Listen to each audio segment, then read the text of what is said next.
rappers is shucking and jiving and stuff, getting self in the shit that they can't get out of. Fucking up, here go the flux. A display of lyrics and patents and rhythms by Side and Young Buck. For viewers' discretion is only factual, non-fiction, homie. The ruler, the thumb sticking out cause you know me. Federal, pimp lock the block, you can't hold me. Situation getting heavy, ammo get low, need my homie with side. Well, your homie right on you, you know from the fly. Go with that on these bitches, it's devious as we gon' get on this shit.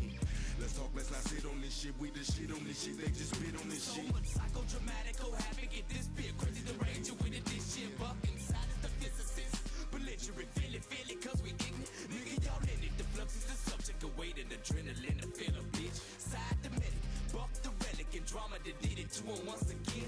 Chance that you get, change to your face, and the blood to the covers, undisputed bitch. And again, to the end of the pen, be worse than this sin against men. I'm feeling fenced in. From birth, saw the light of the earth, and I've been fucked up since then. This fusion, clenching, that might get that bitch contusions. It's two of Chicago's fucking gruesome. Introducing Ha ha! What up, Taco Crew? Yeah, boy. It's happening tonight. The trio that you guys have been asking for is in the house right now. Sort of. Look, man. We working on it. Let's get into it.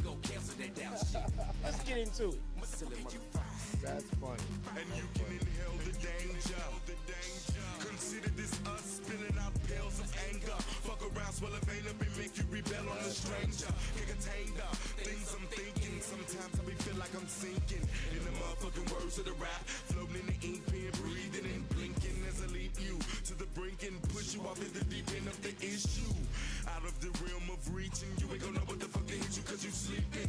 Chicago up in your motherfucking shit. Here to show you how worse of it fucking get. Don't play by books. I'm really up in it, burning the rules. Fuck that instruction shit. Yeah, buddy. What is going on, everybody? My name is Jesse, a.k.a. your very own one and only Chi-Town Smart, and joining me right now is my guy, man. My man, Ross. What's good, everybody? You can hear me loud and clear? Yes, sir, man. You coming through. Cool. Just want to make sure what's good, everybody. Yes, sir. So you guys might be wondering, you might be saying to yourself, you saying self? I could have sworn that these motherfuckers said that it was going to be 3 of them. Seems to me like somebody missing. Nope. We lied to you. JD was never coming. I'm kidding. I'm kidding. I'm kidding. Relax. Guys, this is what it's like to work with JD. I get blamed for everything. But your boy is on the way. Don't worry. He is driving that slow-ass Mustang right now. Wow, not him disrespecting. Right now. Down whatever street it is he takes to get from House of Glory to his crib, man. He should be here any minute, and we just going to pop him right into the stream, man. But every time, I want y'all to think about that and keep that in mind. Every time y'all look at the stream and be like, Jesse late. The stream messing up because of Jesse. The stream, no, man. It taint me. But nonetheless, man, I wanna give my very, very, very special guest with me tonight a few seconds to introduce himself to my very small audience and let them know who you are, in case they don't know. Well, first and foremost, they were saying my mic's a little bit low on my end, so I don't know how it sounds on yours, because I pretty much got my stuff turned all the way to the max. I'm trying to make sure I'm not peaking. Okay. If they can hear me in the chat, how I'm sound chat. I'll work on that on my end. You just keep talking. They're saying I'm a little bit low. raise it up raw. Hey, I'm maxed out on my end. I don't want to peak. I don't You want to get- peak too much, but I'm maxed out on my end. I'm talking as loud as I can in the mic, so that way they can hear me. I'm working on it. I'm working on it. But now I appreciate just y'all even bringing me on whatnot. For those who don't know, if you can hear me, your mic is good. It's saying it's better. Now It's saying it's it's better. better. Okay, good. Good. Okay, there we go. There we go. There we go. There we go. But for those who don't know me, I go by Ross. That's actually my last name. Kicking It with Ross is the YouTube channel. I got a YouTube channel with my best friend. Essentially, I grew up with him, the homie Dub. Yeah, shout out to Dub, Shout man. out to Dub, man. And we got a channel called In the Clutch ENT. We almost at 1 million subscribers. We almost there, you know what I'm saying? And part of the success from that is big from our wrestling reactions and like our wrestling watch-alongs and stuff like that. That's big success in just the views and stuff like that on our channel. I'm a big fan of wrestling. I have been since I was a little kid, and to be able to kind of give my opinions and my thoughts on certain things in wrestling, it's paid off for me in dividends. So I'm very thankful and very blessed. So I appreciate them just having me on. The crazy thing is, I didn't even know that Jesse knew who I was or JD knew who I was, but I've been watching them for years. That's Man. the funny thing. I That's never knew. That's crazy, man, because I've been watching Ross for years, but not his wrestling content. I didn't even know he had wrestling content. I've been watching Ross and Dub for years because what they got big doing was music reactions, mostly hip hop. And if y'all like me, whatever your taste of music is, once you find something that you love, you like seeing what other people thought about it as well. So I started picking up on some reaction guys. I fell in love with In the Clutch. Appreciate you, man. Man, that was my first and foremost. I mean, just guys like oh man, I'm forgetting his name. Knox Hill. That's one of my favorites. That dude get way into what a song, man. He'll take a 3-minute song and make a 45-minute video out of it. Like, man, dude, that's a jeez. But I like reaction videos, and then I started getting into a lot of the new Eminem releases, and that's how I fell in love with In the Clutch. Because if they like, if doing reactions is like doing stuff in the wrestling world, if you post anything like, I don't know, like CM Punk with a CM Punk headline, you get most of the views on your channel. But same for music and reactions. You post something with an Eminem song, I'm pretty sure you get most of the views on your channel. Yeah, So, it puts a lot of views. It brings in a lot of subscribers. So. Right, man. So that's how I fell in love with Ross. Then turns out I found out Ross was a wrestling fan. Then I found out he had his own channel, and like, oh my God, what the hell? Then I found out he watched us. I'm like, what the hell? How come we not working with this man? What is going on, man? Oh yeah, man. It's funny how life works that way. Like I said, I've been following JD since WrestleMania 30. And I've been, once I found out y'all were cool and y'all started doing the weekly reviews on AEW and stuff like that, I tune in whenever I get a chance. And it's funny because y'all bring in so much criticism from both sides of the spectrum, AEW and WWE. And to me, I may not agree with all y'all points, but I can see where it's coming from. I know some people get misguided by, it's just blind hate, or they're WWE shills, or they hate AEW. I never really viewed that, only because it's like, I get where they're coming from. Now it's the way JD may say it, or the way you may say it. That's what kind of it makes it skews people's perception of what's actually being said. But I do feel like it's coming from a good place because y'all care. And you know what I'm saying? That's what people don't get. I remember when I started watching JD, he made a couple of good points that I agreed with, and this motherfucker was serious. And like he was passionate about it, man. Yeah. So I was like, right. And then he started going on and on. I'm like, right. Hold on, motherfucker, slow down. Yeah. I agree with you, but it's not that bad, man. You know. Yeah. So I think people get caught up in how passionate we get when we stick to a view. And what I don't understand is about a lot of people, they'll find somebody who has an opinion that's different from theirs and take that as a reason to not watch them, which I feel like is completely stupid. You want somebody that's going to agree with you. Want yes men. Yeah. I mean, I posted this on my social media account. Wrestling opinions are not linear.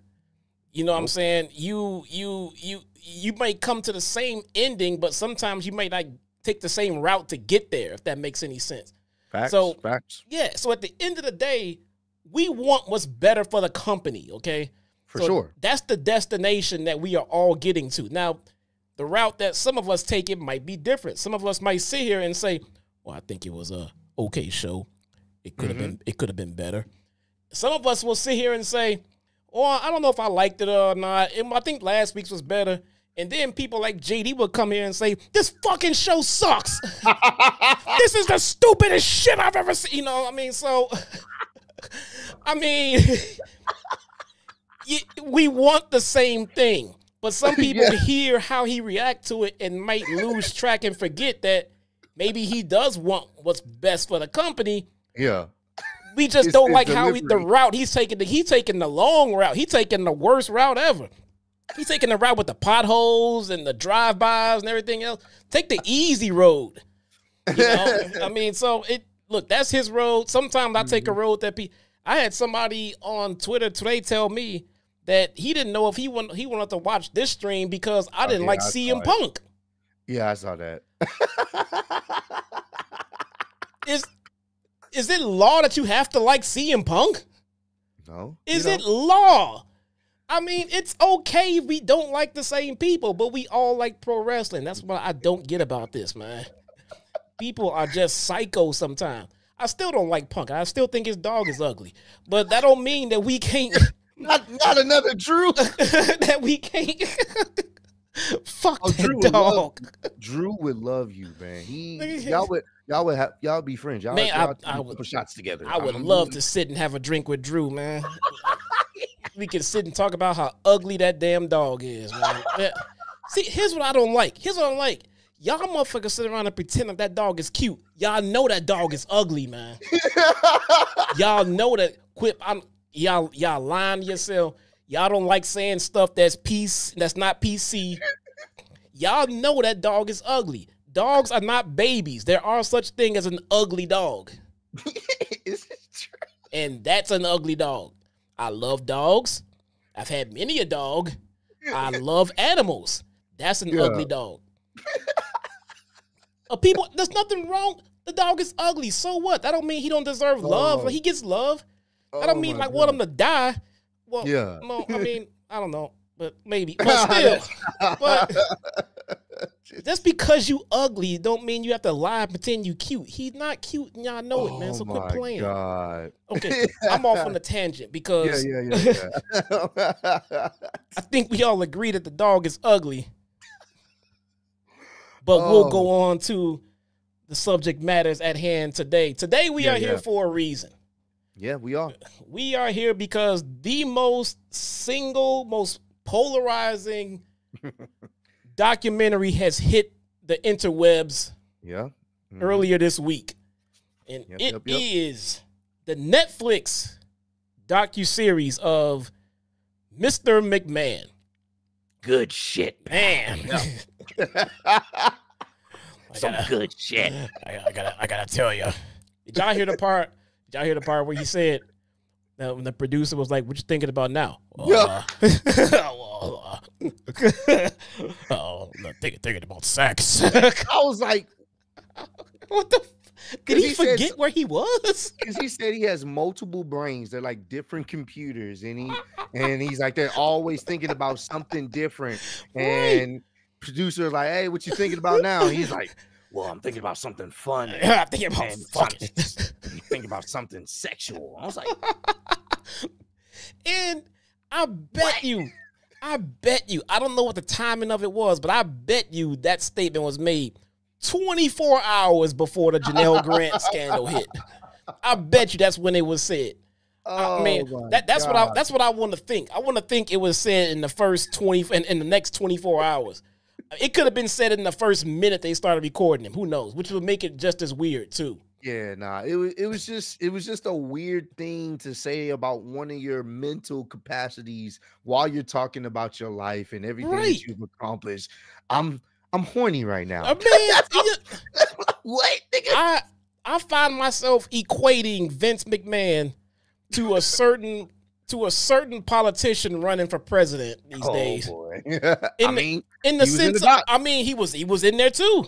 Yeah, and they talked about that too, and like how he fit really well in the wrestling landscape. Right, and they wasn't wrong. You know, they say when you're younger, when you're a kid, you don't have that. I mean, think about the cutest toddler you know, your niece, your nephew, one of your kids. I'm sure that if you've been around them long enough, you've heard them say some of the most just un-PC things that everyone else would have kept in their brain. Kids have no inner filter. Yeah. They have no inner, because they don't know what's right and what's wrong. They have a thought and come to their head and they just say it. Yeah. And when you're younger, that's how you are. You have something in your brain and you say it because as you get older, you learn to get that filter of it's okay to think this, but not say it out loud. Mm-hmm. Well, as you get older, that filter comes, it goes away. Yeah. And Vince lost that filter. So when Vince is sitting around and saying, "Oh, I'm thinking about sex," okay, that filter is gone. Yeah, his filter, it's long gone. Because, I mean, he's been so controlled over what's going on in his life. You know, when you're used to that type of control, I'm sure he's used to saying a lot of wild shit. No one ever checking him because he's fucking Vince. He's Vince. At the top. He's at the top of the totem pole, so he can say whatever he wants. And I mean, a lot of times we saw it on television. Yes, we saw it in this documentary. When you literally have surrounded yourselves by yes men, when you come up with ideas or you say stupid shit, a lot of the times the people around you don't want to correct you or don't want to tell you that's a bad idea because you're the boss. Yeah. And if you say the wrong thing to the wrong guy at the wrong time when he's in the wrong mood, you can get fired. Yeah. So lose your job, you lose your livelihood, everything you worked for is going like that because you pissed off the boss just by disagreeing. I mean, someone that recently posted that clip with him, the whole Titus O'Neil situation when he was trying to let Stephanie by. Yeah. And he just pulled him to the side and Vince was pissed and ready to fire him right there on the spot. I'm like, what the holy hell? He's about to future endeavor him right there. He wanted him gone just off of that moment alone. So, it's just it's one of those things where it's like them showing that obviously on the very last episode and how everything played in that episode. Obviously, I can understand why Vince would feel some type of way because they started off the episode just with that. And then they led into everything, all the other allegations that he had been recently involved in. And that's how they ended off the series. But you can tell certain ways where they frame certain stuff and where they put certain clips.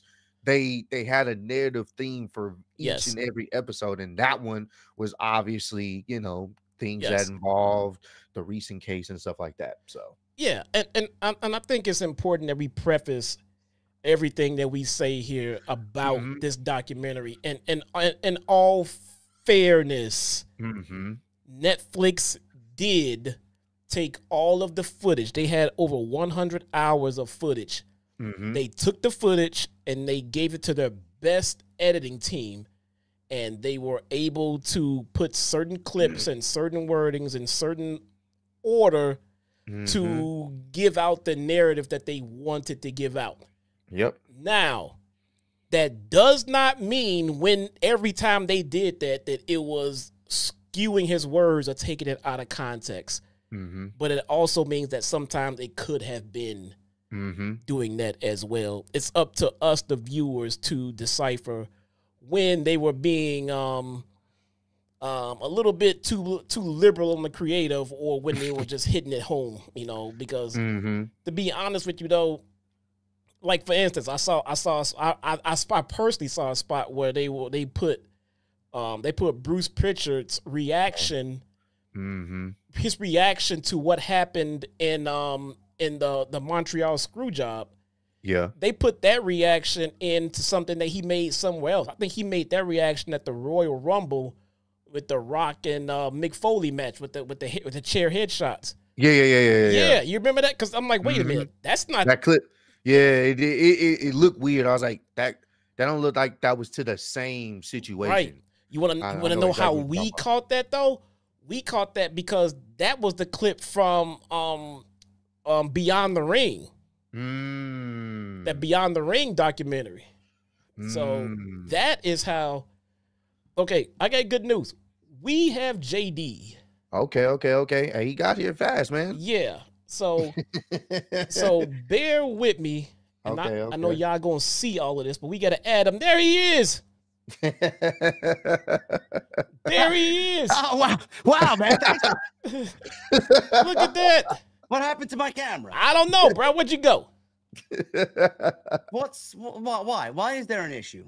He got here right when we was talking about Vince McMahon. He got beyond the Met. That's right. My bad, guys. Jesus Christ. There he is. Look at that. Speeding out there.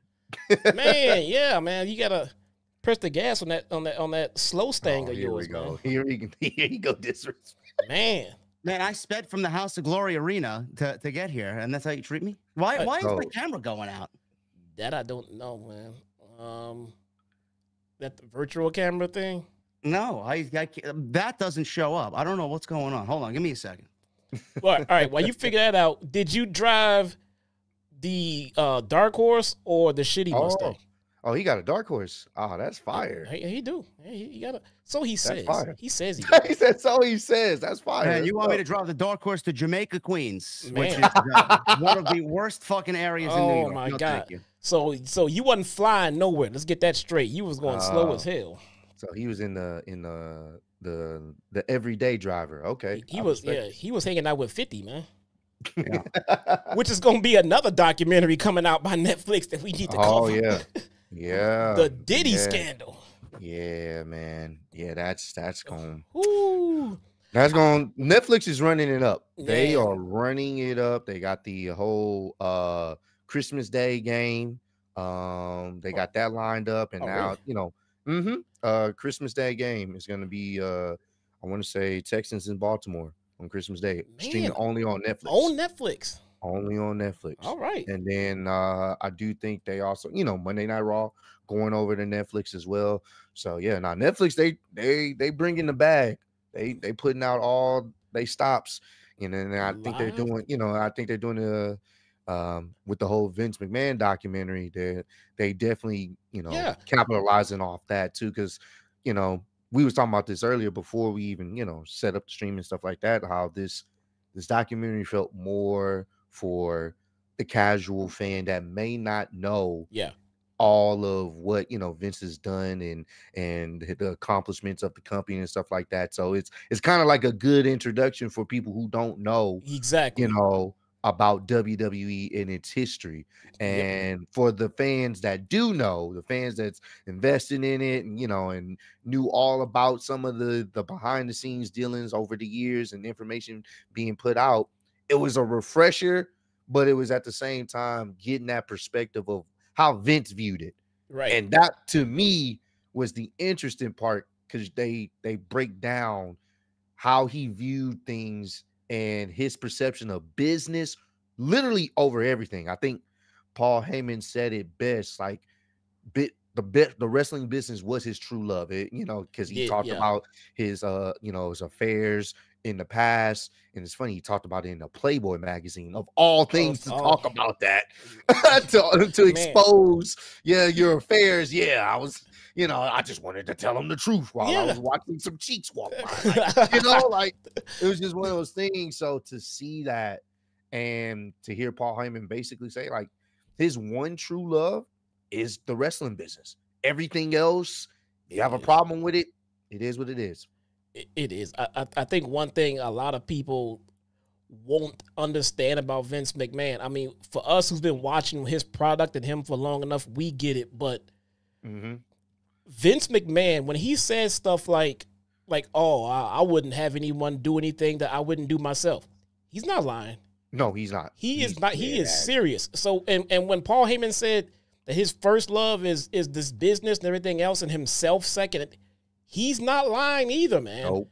He's not lying. I can think of some shitty situations. Like, for instance, they didn't bring this up at all, but when Triple H and Stephanie McMahon hooked up, Triple H was shitting on China at that moment. Yeah. All right. And Triple H was with China all these years. And when it became an issue and everything else, Vince's stance on it when China went to him was like, look, man, I'm not here to run a domestic issue. I'm here to run a business. So if you can't get over this and get around this, then we just need to part ways.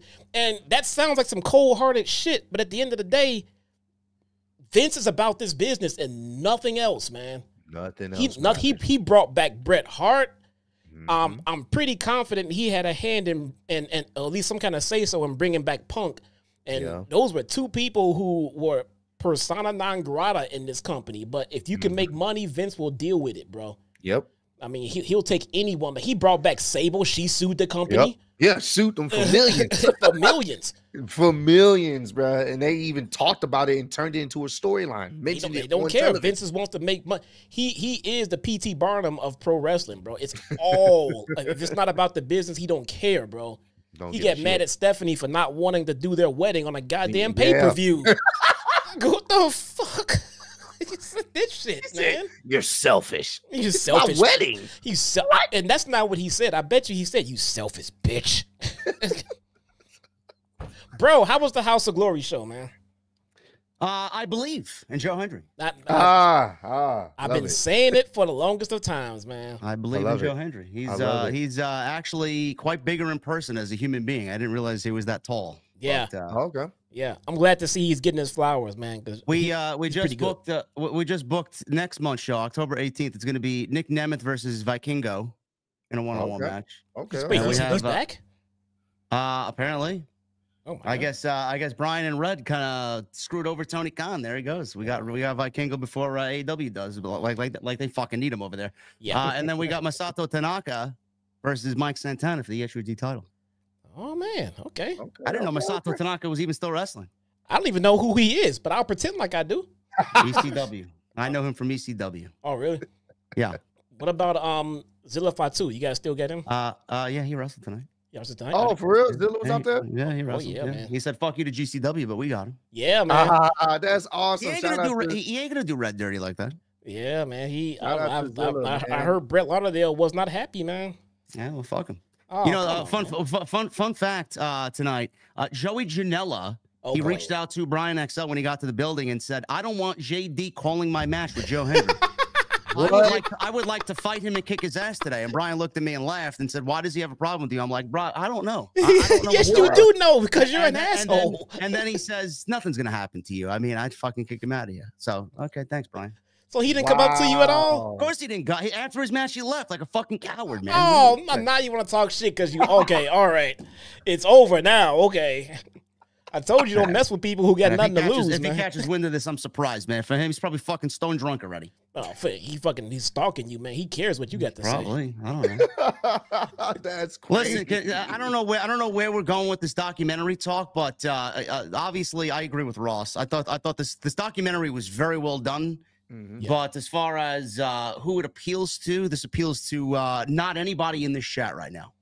Yeah. Not us, the hosts, not anybody in the chat. I mean, if you don't know a fucking thing about Vince McMahon, then this is the documentary for you. Yes. The only part of this documentary that I didn't know about fully was the Ring Boys shit, and that was probably the most egregious thing on the entire documentary. But Vince McMahon, this is what I found. One of the many things I found funny about this. Vince McMahon released that statement. You guys saw his tweet on social media, right? Where he said, I don't regret participating in the next Netflix documentary.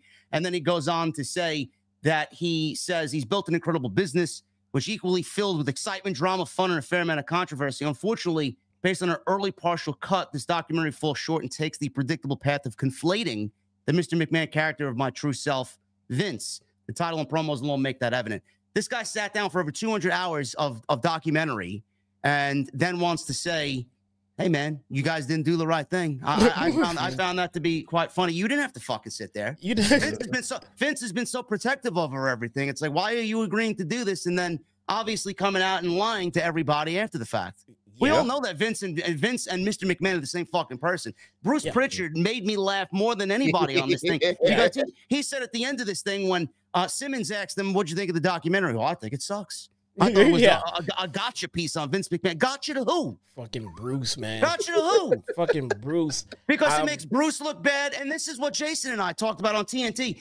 These people are so indebted to Vince McMahon that none of these people would be anywhere in life without Vince McMahon. So getting any truth out of them and getting anything negative to say about Vince McMahon is going to be it's impossible. It's not going to happen. Bruce and The Undertaker was somebody else who wasn't about to sit there and bash Vince.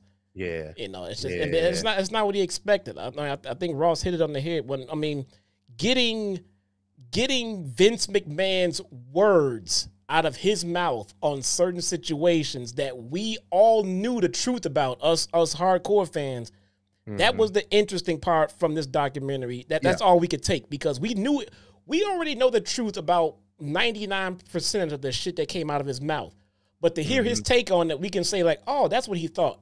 Or we can say, yeah, we can give it a side. For example, when he was talking about WrestleMania 30, and he was talking about how he was looking the day of, they decided to drop Brock was going to end the streak or whatever. And Vince said, you know, it didn't look like he had a concussion prior to the Undertaker saying, I don't remember anything that happened. Nope. Once I had the concussion, I don't remember what happened in that match. Vince backdoor saying, I don't know if it was truly a concussion. Maybe it was just, he was kind of upset with how the decision was going to be. Yeah. But he still ended up riding with him to the hospital and making sure that, you know, he was good. But it was like, you just said that you didn't think it was truly a concussion. Yeah. Or like, it was just one of those type of things of that's how the fucking excuse he gave during that part of the episode. He's like, I don't think Mark was concussed. I thought he was just genuinely upset that the streak was ending. No, the fuck are you talking about, old man? Are you serious?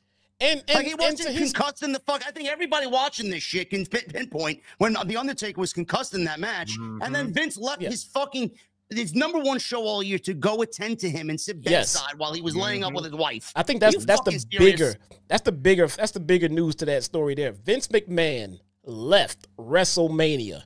Yeah. I'm pretty confident to say that has never, ever, ever happened until right then. He left WrestleMania to go check on Mark Calloway.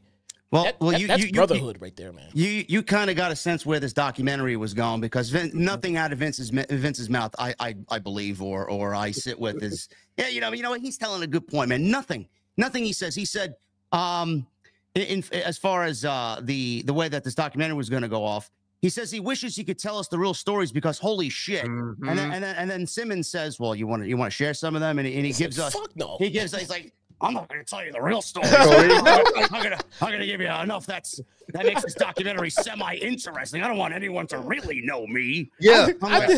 And Stephanie in that same episode, she says people know Vince McMahon but don't know who he is. Yeah. And then Triple H says Vince only allows people what they want to know about him. Yeah. Or they see what Vince allows you to see what he only wants you to see. Like already, it's like, I know we're getting nothing more than a basic fluff piece here with Vince, but we're not going to get any juice. But I kind of disagree a little bit with that. And I'll tell you why. But first, we got to get to Jason Barker, the IWC Tribal Chief, for 100 Mega Bomb Super Chat says, "How's it going, OTS Taco Crew and the Clutch Crew? Let's get it done. Throw your bombs." Jason Barker, we appreciate you, bro. Thanks for looking out, man. The only part, like when Stephanie said that we don't know the true Vince McMahon, I don't think she was lying. Because don't forget when that was recorded. That was recorded before the Janelle Grant scandal broke. So I think that is the information that she was hiding when she said, but you guys really don't know the real Vince. But turns out a few days later, we found out about the real fucking Vince and what Janelle Grant thought about the real Vince and everything else. I mean, let's not forget, it's not just Janelle Grant with the allegations. We got the tanning salon in Florida. We got Rita Chatterton, the referee. You know, all people that Vince paid off at the end of the day, man. Yeah, I didn't know about that. The whole he paid her off recently. What was like 2023 or something like that? He paid her in the documentary. He was all like, you know, like, oh no, I didn't do anything like that. That wasn't me. Plus, even if I did, the statute of limitations. Let me tell you something, bro. Anytime anyone uses the statute of limitation as a defense as to how they didn't do something, they lying. Yeah. They lying. Because I'd be happy to defend myself in any given moment if I didn't do something. I don't know why he used that as an excuse. I mean, that was one of the more eye-opening things about the entire documentary. She says that she basically was raped and that she had to do sexual favors for Vince for a big-time contract. Vince then comes out and says, "Oh, it was consensual." Yeah, it's consensual. And then he ends up paying her off because he mentioned the statute of limitations, and he says, you know, if you are accused of rape, then you're a rapist. But if this situation was a rape, and then he mentions the statute, like, really?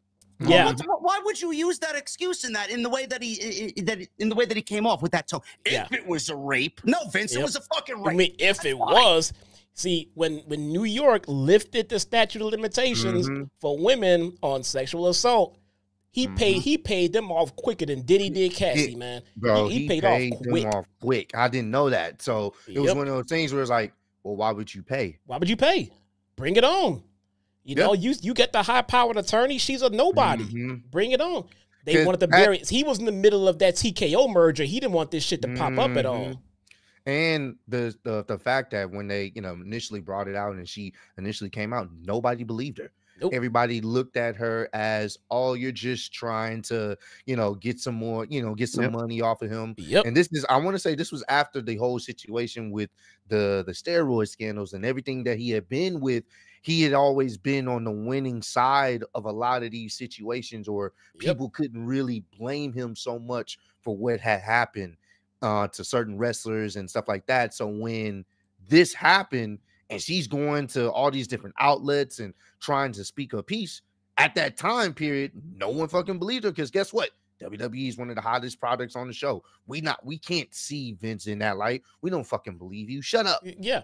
And that's literally what it was. I don't even think it's a case of they didn't believe her. It's just a case of they wasn't trying to hear it.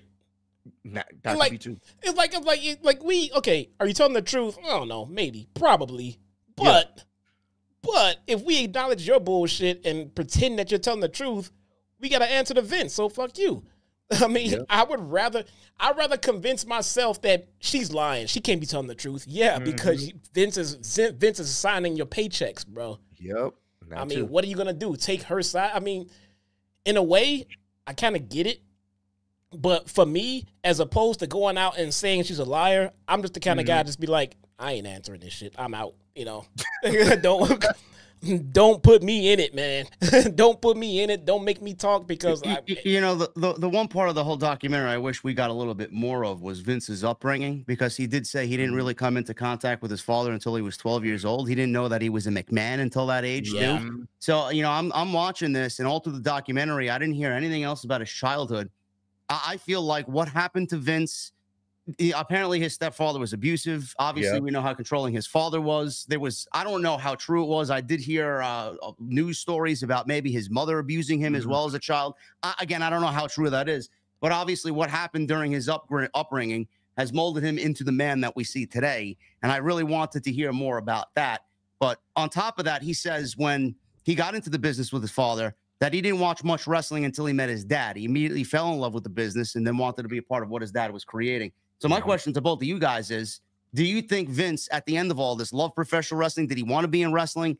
Why did he get into the business if he didn't love professional wrestling? Or did he want to be in the entertainment business and he just found his way through that, through pro wrestling? I don't know how you guys thought of it, but I felt like him loving pro wrestling was a complete crock of shit, honestly. I think it falls in line. How I interpret it is him, one, trying, like I'm sure he liked the idea as soon as he saw it, and this is what my dad does. I think it more or less goes with him wanting to get into the business more so to probably impress his dad, to probably prove something to his dad that he's worthy of his last name. And then when he kind of saw how the business played out, he had an idea of what he wanted to do, and obviously that clashed. So I think it was more or less, I think he liked the business, but he always felt like it could be a little bit better. I don't know. You can clearly tell it wasn't about the wrestling aspect. No, it was more so about the star power, the entertainment side of it. But I think it boils down to, in my opinion, him wanting to just kind of prove to his dad that, oh, I can do this. So I wouldn't say he was about the pro wrestling business, but he was more so trying to tote that line to say, hey, I can do this, dad. And once he finally took over, then he had his own idea of what he really wanted to do. And so it's crazy because I mentioned the entertainment aspect of it. Vince knew exactly where the whole perception of pro wrestling needed to go. One of the things that I really looked at and said, especially in that time period, Vince, I still consider Vince a genius creatively. Obviously, in his older age, I could do without what we've seen the last 10 to 15 years. But the man is a genius. And one of the things that really stood out to me was that he took ideas from what was happening in real life, politically, and in the world of entertainment. And when the Sheik, took the title off of Bob Backlund, he immediately had, obviously someone like the Iron Sheik, and then obviously we see that they mentioned the Germans and the Japanese and the Russians. He took all those foreign talents and made them heels, especially the Iron Sheik. And then he had Hogan beat the Iron Sheik for the WWF title in Madison Square Garden. That's a genius move. At that time period, that's what he was looking for. And that really stood out to me. And I really appreciated that aspect because I don't know if his father would have thought of something like that. I don't know if his father was going to take the business or the company to that down that road. Vince did. So, a lot of people look at that and say, that might not be a big deal. To me, that's a big deal. Yeah. So let me ask you guys this. Have you guys watched or are you familiar with the Elvis biopic?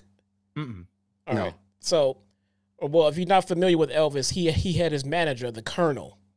The Colonel was that guy. I remember this is back in, 60s and all that stuff. And the Colonel was the guy who was just taking advantage of Elvis and like taking most of his money, putting him on the road, booking him for all these shows and everything else. And one could ask if the Colonel was a fan of music. So I'll take that and I'll transition into something else. If you think about someone like Al Davis, all right. Does he really love football, or does he care about the success that the Raiders were bringing him? Yeah. And I'll equate that to what Vince McMahon does when you say, does Vince love pro wrestling? I don't think he loves pro wrestling at all. I think pro wrestling is the tool that Vince McMahon found to be profitable and to use, something that he can take and make it really successful. He can conquer all of the territories. He can go nationwide. Now he can go worldwide. I don't think Vince cared if it was pro wrestling or if it was soccer or if it was jumping jacks. Whatever it took to make a success is what Vince cared about. Yeah. So does Vince care about pro wrestling? I would say no. And as a matter of fact, in his own words in this documentary, Vince said that he doesn't care about pro wrestling. Tony Atlas said every idea Vince had drove his father up the roof and drove the wrestlers up the roof. Heyman says that Vince Sr. had a lack of willingness to accept where the industry was heading. Tony said it was not wrestling. Yes. And I seen that line. I heard that line in the documentary. I'm like, man, how scary does Vince Sr. and Vince Jr. mirror each other, especially in Vince's later life. It's like Vince lost touch with the product. Vince lost touch with professional wrestling, what the fans wanted, and nobody was changing his mind. He was going full steam ahead on what he thought. He refused to change. Yes. So it's like just like one of the same. Him and his father were basically mirror images of each other. Yeah, they really were.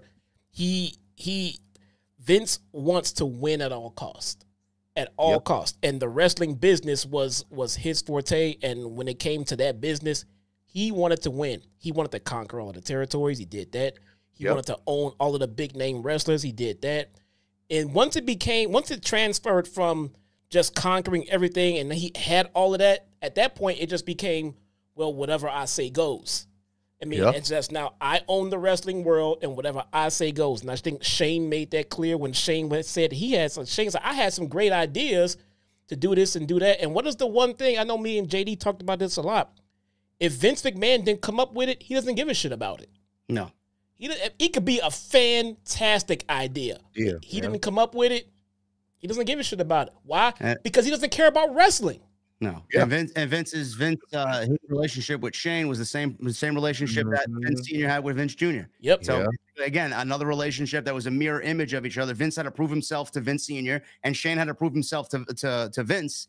And the most heartwarming thing, actually the saddest thing. Yeah, sad, technically. All Shane wanted was a fucking hug. That's all he wanted. That's all he wanted. After that Hell in a Cell match with The Undertaker, he hugged his father, and there was a tear-jerk moment there. It's like, that's all the fucking guy wanted. That's all he wanted. That match with The Undertaker, that match with Kurt Angle at King of the Ring, he put himself through all of that because he wanted to impress his father.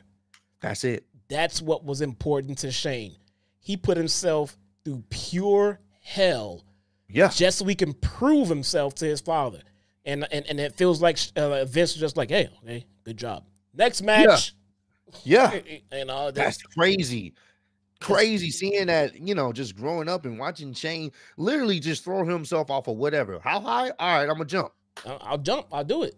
I'll do it for you. I'll do it for you, Dad. Think about the best matches we've seen back in that era with Shane. He had the best spots. Yep. He had the best fucking spots. When I saw that Shane was in a match at a pay-per-view, I was like, oh. Okay. Yeah, you knew you was gonna see something crazy. You knew you was. And it was all just to really show, like, hey, Dad, I can do this. I'm trying to make you proud. And to hear that and compound that with the story of Paul Heyman talking about them having some creative differences, and it got to the point where Vince was over there eating something. He pulled out a knife and said, hey, if you want to do this, you're gonna have to kill me. You're gonna have to stab me right here. If you can't do it, then you're not man enough to do it. Man. And then you're gonna either have to buy me out. And if you do, you're gonna have to. It's gonna be hard to get rid of me. I mean, I don't think he was lying. He wasn't. He was serious, man. That's how his father treated him. And when he sat up there and said, "I would have did the same. I would have did the same thing to my dad." If he was, not trying to let me take over, I would have pushed him out. I would have did what I had to do to get to where I'm at. And you clearly not there. And it's just, and that's where you see the difference between Shane and Vince, because Vince has that ruthless mentality, even with his own son. Like, no, I'm not giving this to you. I'm not letting you gonna have to spend all your damn money, and even then, I'm gonna fight you tooth and nail. I'm not letting you take this over. Doesn't matter. And we don't know exactly what idea it was, but just coming from a standpoint of your own dad telling you, you're gonna have to kill me. And if you can't do it, then you're not man enough. I'm like, wait, what? Yeah, if you don't like it, then buy me out. He knows that Shane doesn't have the money. It's not the same with his dad. Yeah. And where WWF was at the time when he said that to Shane. That is not the same. I mean, nobody can afford to just buy Vince out at that time, man. Yeah. And he knew that. He just being a dickhole, man, because that's how his dad treated him. Mm-hmm. And he talked about that. He talked about, like, I never really received love or that admiration that I wanted. He didn't get that until the day his dad died. His dad told him he loved him. Yep. Or the day before. He said he said that. Yep. So it's just one of those things where, even like we were just talking about, how it's really a sad moment. It's touching, but it's sad because you see why Shane left. You see why he ended up leaving that first time around, because he said they were at odds, so similar to what he was with his father. The only difference is there wasn't much Shane could do about that. It's what Vince wanted, and that's what it was. And it kind of goes back to when they asked everybody, when do you think Vince will retire? And everybody said never. And it was funny how they framed it up. Booker T was like, the only way he retired, it would have to be a nuke. And then they cut. Yep. They knew. Because we used to say the same thing. He ain't never retiring. He was never going to retire. And I want to bring this up. I know we're still talking about the documentary, but it kind of relates. The situation where a lot of people didn't want to believe Vince was back.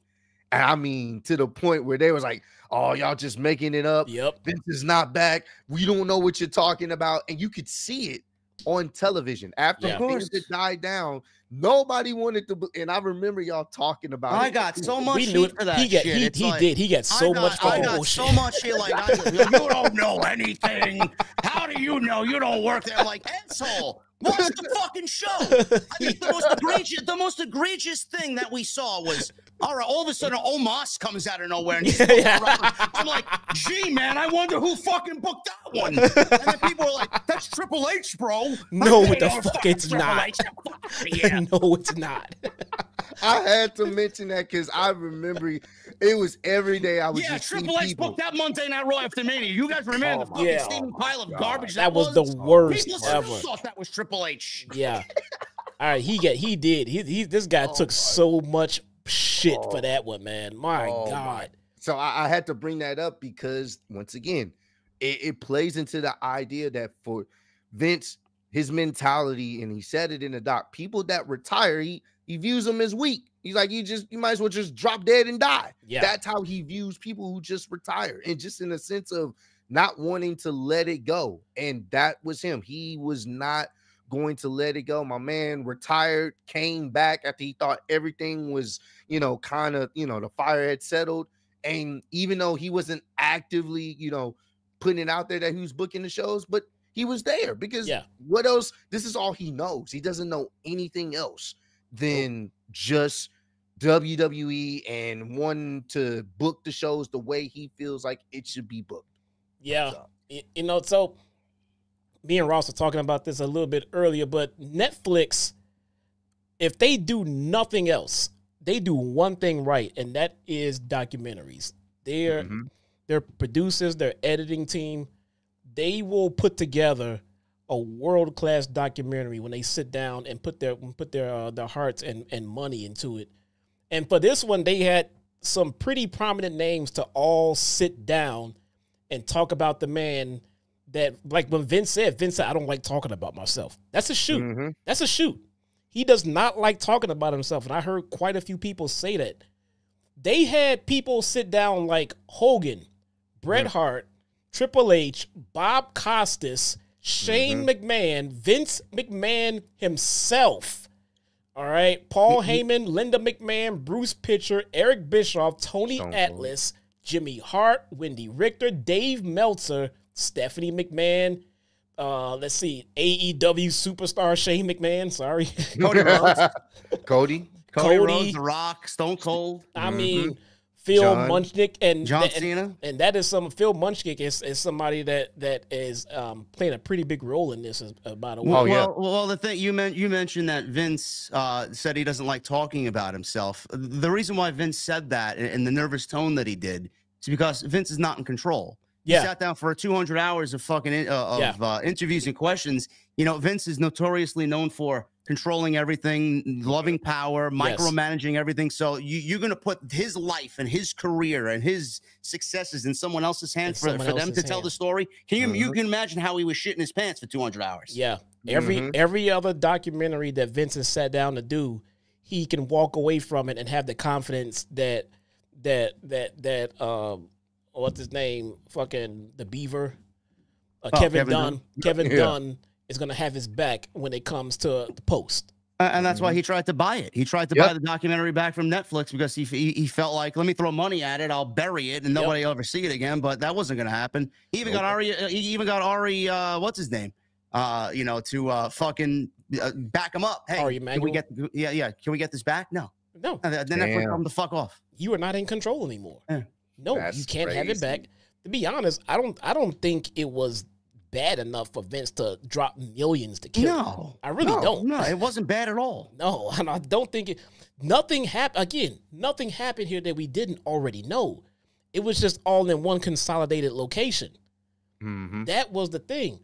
Netflix, I feel like they were in an extremely compromising position here because they are absolutely in bed with WWE.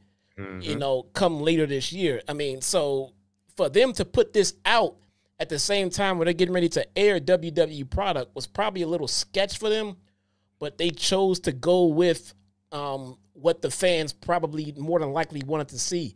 If Netflix put out this documentary and it was a fluff piece trying to make them look good for having WWE on the network, they probably would have taken heat for that. Yeah.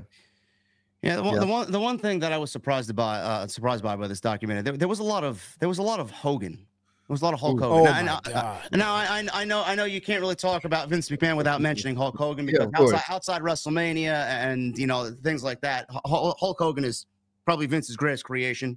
Yeah, and obviously I know everybody nowadays doesn't really sit too fondly with Hulk Hogan, but nobody can really deny everything that they went over is the reason why WWE is still in business and still in existence today.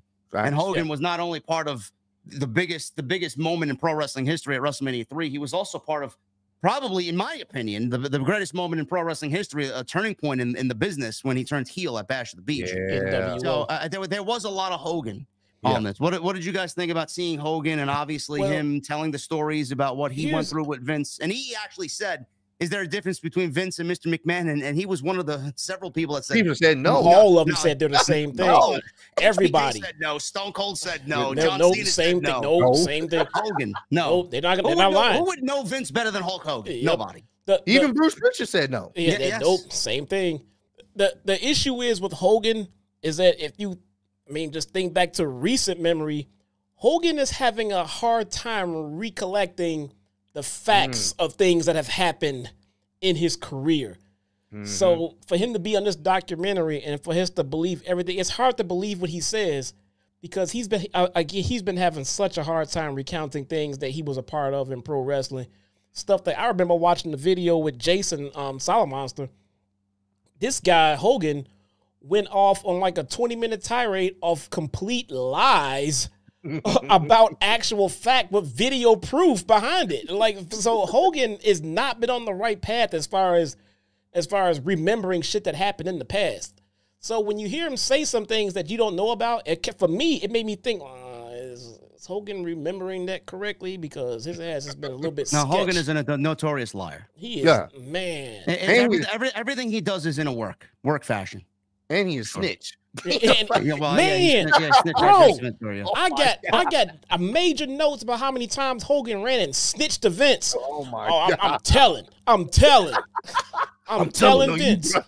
Well, the thing with Hogan is, you could sit here and rag on Hogan all night, but Hogan at the early stages of his career, he also knew. Vince knew, but Terry Bollea also knew where the direction of the business was going, because Hogan got offered a part in Rocky 3, and Vince Sr. told Hogan that he was a wrestler and he didn't do stuff like that. He tells Hogan that if he does the movie, he will be fired. And nobody believed that would happen, because nobody's going to fucking not book Terry Bollea at that time in his career.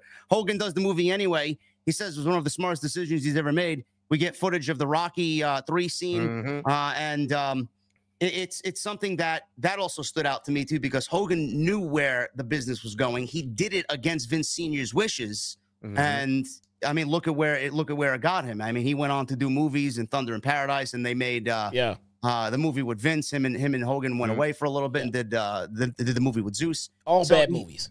Listen, I love Thunder in Paradise. That's just a fucking a great show. I have it on I have the whole series on DVD. Oh no, man! I love No Holds Barred, but I know it was bad.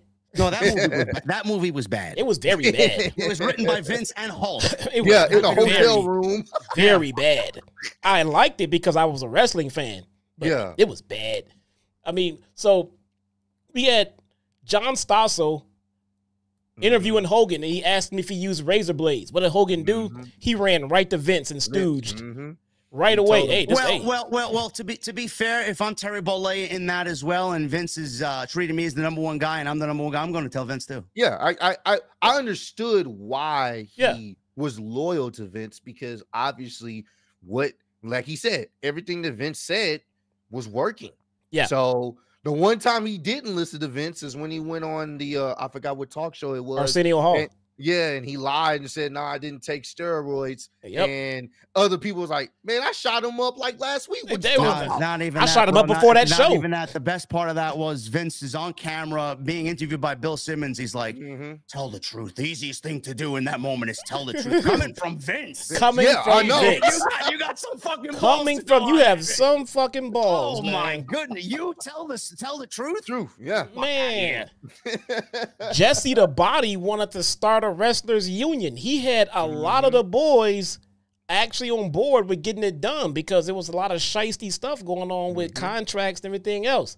Hogan ran straight back to Vince. To be fair, no one in that moment was going to fucking leave Vince. I mean, give me a break. Who's going to leave Vince in that moment? You leave Vince, you're out of a job. No. Then that's why Vince went to everybody and said, if you form this union, you're out of a job.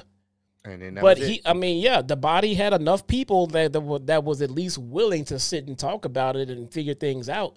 But before he can get his teeth into it, Hogan ran back to Vince and said, no, fuck that shit, man. Yep. But here's the thing. Did Hogan do that because he was loyal to Vince or he cared about the business? No. Hogan was at the top of the goddamn card. Yeah. And Hogan was just trying to protect his spot at the top of the card. Mm-hmm. That's all Hogan gave a shit about, man. He doesn't care about the rest of the boys. A good leader would have been like, hey, I'm Hogan and Vince ain't letting me go. So let's sit and talk about this union shit. You're 100% correct. But I mean, anybody in Hogan's shoes would have done the same thing. Like, you're going to be protective of your spot. Yeah. Like, do you really, at the end of the day, do you really blame him? Not anybody, because that's how unions got started in some other companies and businesses. That's how it got started. Because the top guys were like, you're right. Let's sit and talk about this. Vince clipped that shit in the bud before it got that far, though. I mean, if your top guy is saying don't do this, then it's never going to get off the ground. Mm-hmm. It's never going to get off the ground because Vince can start all over again with Hogan. That's all he needs is this Hogan. But if Hogan is sitting there in that goddamn meeting talking about starting a union, then Vince is kind of screwed. He got to sit and at least listen to him and figure some shit out. Well, the John Stossel thing was, that was just ridiculous. I would have done the same thing if I was Hogan. Stossel only wanted to expose the business in a bad way, so he went back and told Vince about everything he was doing. And then David Schultz comes in and slaps the shit out of his mouth on both ears, and then he goes on some talk show and says, I can't hear. I lost hearing in my right ear. I'm like, right ear. Yeah, I trust you just as much as I trust Vince on that one. Whenever you get touched by anybody who can pay you for touching you, it hurts the most. Mm-hmm. I can never walk again. Stossel, by the way, sued WWF, and then they settled with him, and he got paid. Settled. Yep. Everybody settled. Mm-hmm. I didn't see one single lawsuit that did not get settled. They paid everybody off at the end of the day because it's easier to do that when you know you did wrong. Yep. You know you did wrong. So there was quite a few things that they touched on in this documentary. I wanted to get y'all opinion because it's a trending topic. Now I'm starting to see, and it's so funny, the wrestling community, like we were talking about, difference of opinions, and all of a sudden you're the worst human being. Right. So what is y'all opinion on the whole, when they brought up the CTE stuff and the Chris Benoit situation and Stone Cold, his response to the CTE stuff and how he worded it? How do y'all feel about what he had said? Do you agree with what he was saying, or do you feel like he could have worded it better than actually how he said it? What is his wording? I don't believe in CTE. That is his wording. I don't believe in CTE. And then they cut to Christopher Nowinski like, what? How do you not believe in it? I mean, if that's his real position, I think he could have worded it a little bit better, like you said. Like I don't know. I need to see some more facts on it. I have not educated myself enough on it. But to sit here and say I don't believe in it. Well, in what context? In what context did he use it? Did he say I don't believe in CTE is the cause of why Chris Benoit murdered his entire family, or he doesn't believe in CTE in general? He says flat out, I don't believe in CTE. Oh, well, then he's an idiot. I don't listen. I don't think CTE caused Chris Benoit to kill his family. I just think Chris Benoit just lost his fucking mind and was a psychopath in life. Period. That's it. Well, I don't think CTE, brought him to that conclusion.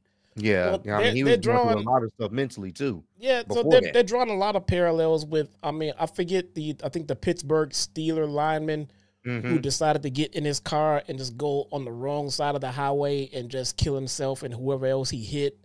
You know, you got the Aaron Hernandez situation. All of these guys tested extremely positive for CTE. It could be a big coincidence. It could be. It's possible. Yeah. I don't believe none of that shit. I mean, him sound like Stone Cold. No. I mean, meaning the CTE causing him to kill his family. Like, I believe in CTE. I think there are effects of CTE, obviously. And who knows what Bryan Danielson's fucking brain looks like? We don't know. You know, but Chris Benoit killed his family. If you want to be a murderer, you're going to go and murder somebody. You don't need you don't need CTE to go do that. I think he was in a dark place too. He was. Like I said, he lost one of his best friends. And that was Eddie had passed away before that, right? Right before that. There you go. So it was like a few years before that. I think CTE is a major contributing factor to a lot of these things. They may not be the sole factor, but I think to say that had nothing to do with it is kind of, I mean, just irresponsible for a company that sit there and encourages people to hit themselves in the head with steel chairs. The NFL didn't believe in it. NHL is still fighting it, according to Chris Nowinski. I mean, of course you don't want to believe in it when you are liable for millions of dollars. That's why you don't believe in it if you're a company owner.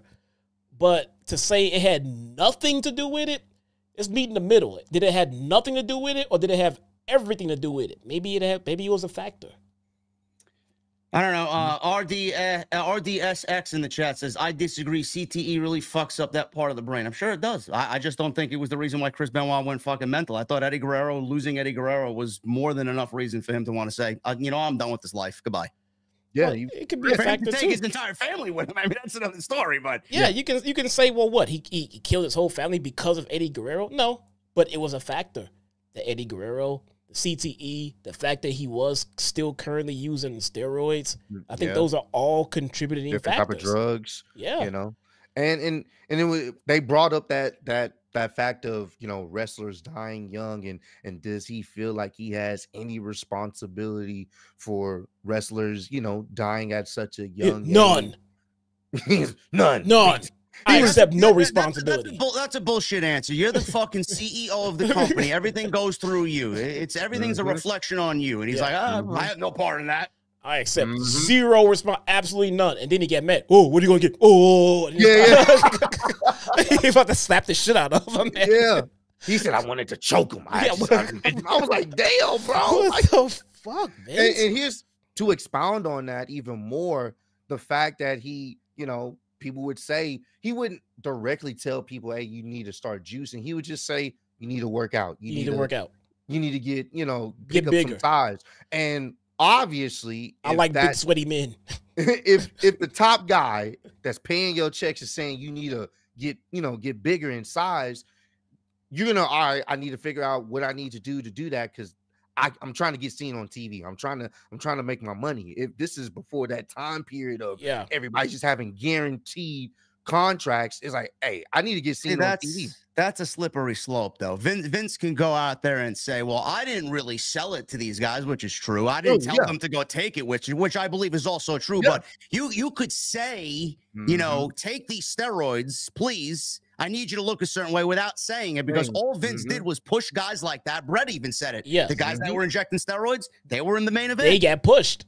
So if you see Vince pushing guys like that, only that to the main event, you're going to say, well, you're going to talk to your colleague and be like, bro, how do you get there? What do I got to do? Here you go. Here's the name of the doctor. This is what Vince wants us to do. Boom. There you go. And that's how he encouraged it. He go out and say, hey, he tell everybody in a bubble, hey, you guys should get bigger. You should get bigger. You should get bigger. Okay, Vince. And then like a month or two later, the guys who got bigger get pushed, and the guys who didn't don't. Yeah. So, well, now what do I do? Well, I'm going to find out how these guys get bigger, because that's what Vince wants. He came.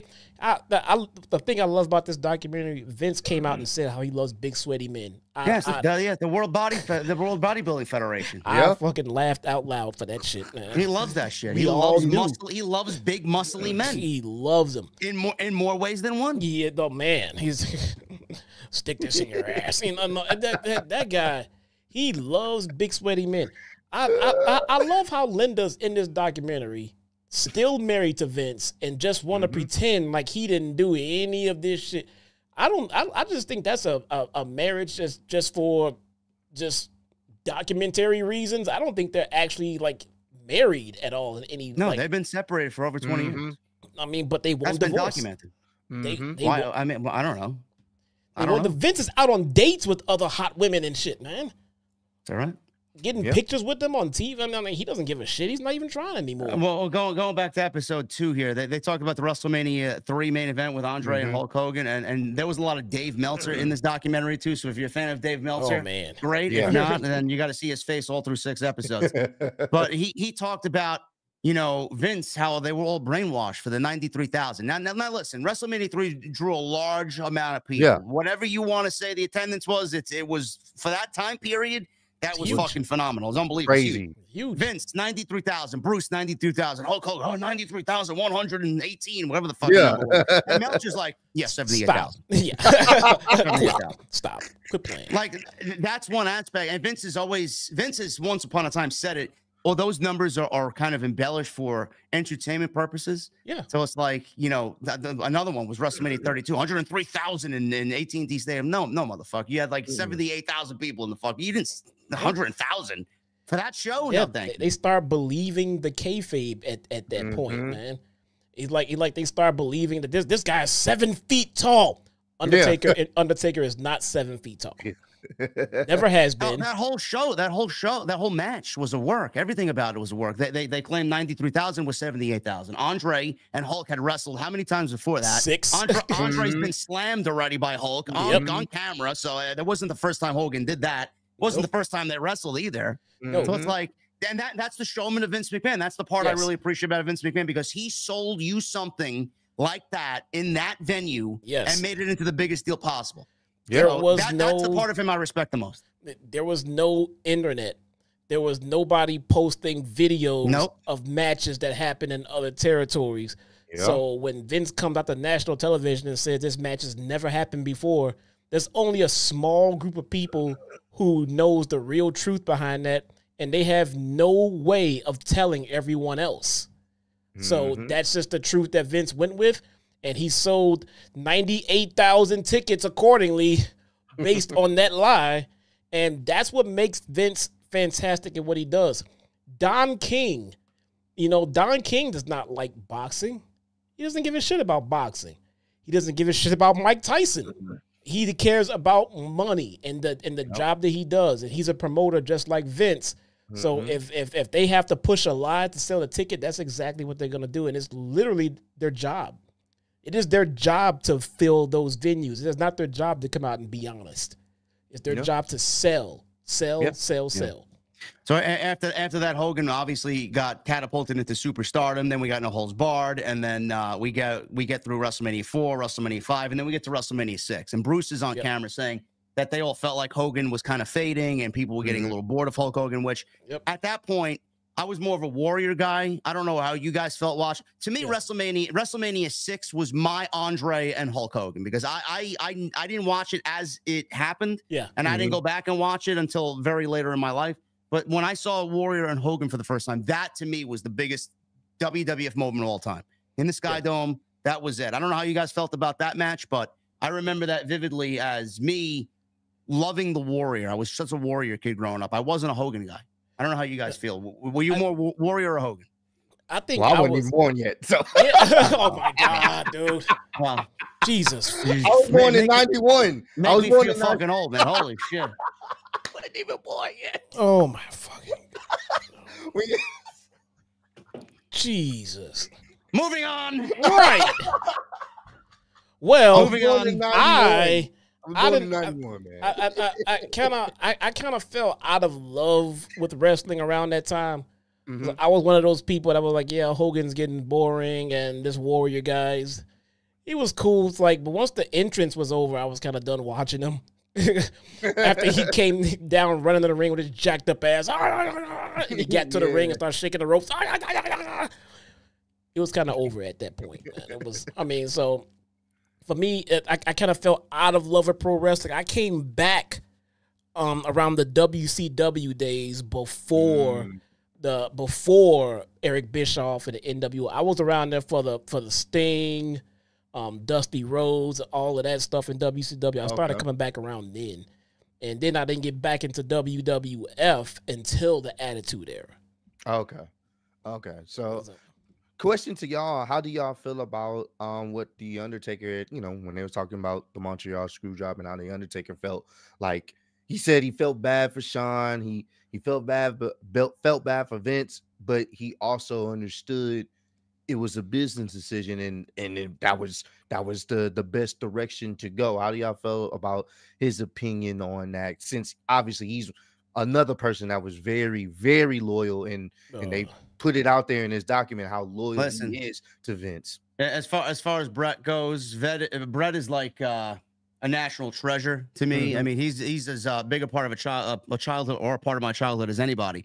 So when he's on camera and he's saying, I gave my life to Vince, I gave this to Vince, I gave that to Vince, I missed Christmases with my kids, I missed birthdays with my kids, and fucking growing up with my kids, and that's how he treats me at the end of all that. I in that situation, every single time, and we've heard this story in nauseum, or ad nauseum, I always agree with Brett. I'm always pro Brett. I think Vince went about the whole thing the wrong way. And I know it's a business in which you can't trust people. But at that point, I do think that you could trust Brett, because Brett was on camera saying, he was documented saying, I don't want to drop the title in Montreal. I want to drop the title. I don't mind dropping the title to Shawn. Let's do it the next night on Raw. Yeah. Why didn't that happen? Why wasn't that a part of the discussion?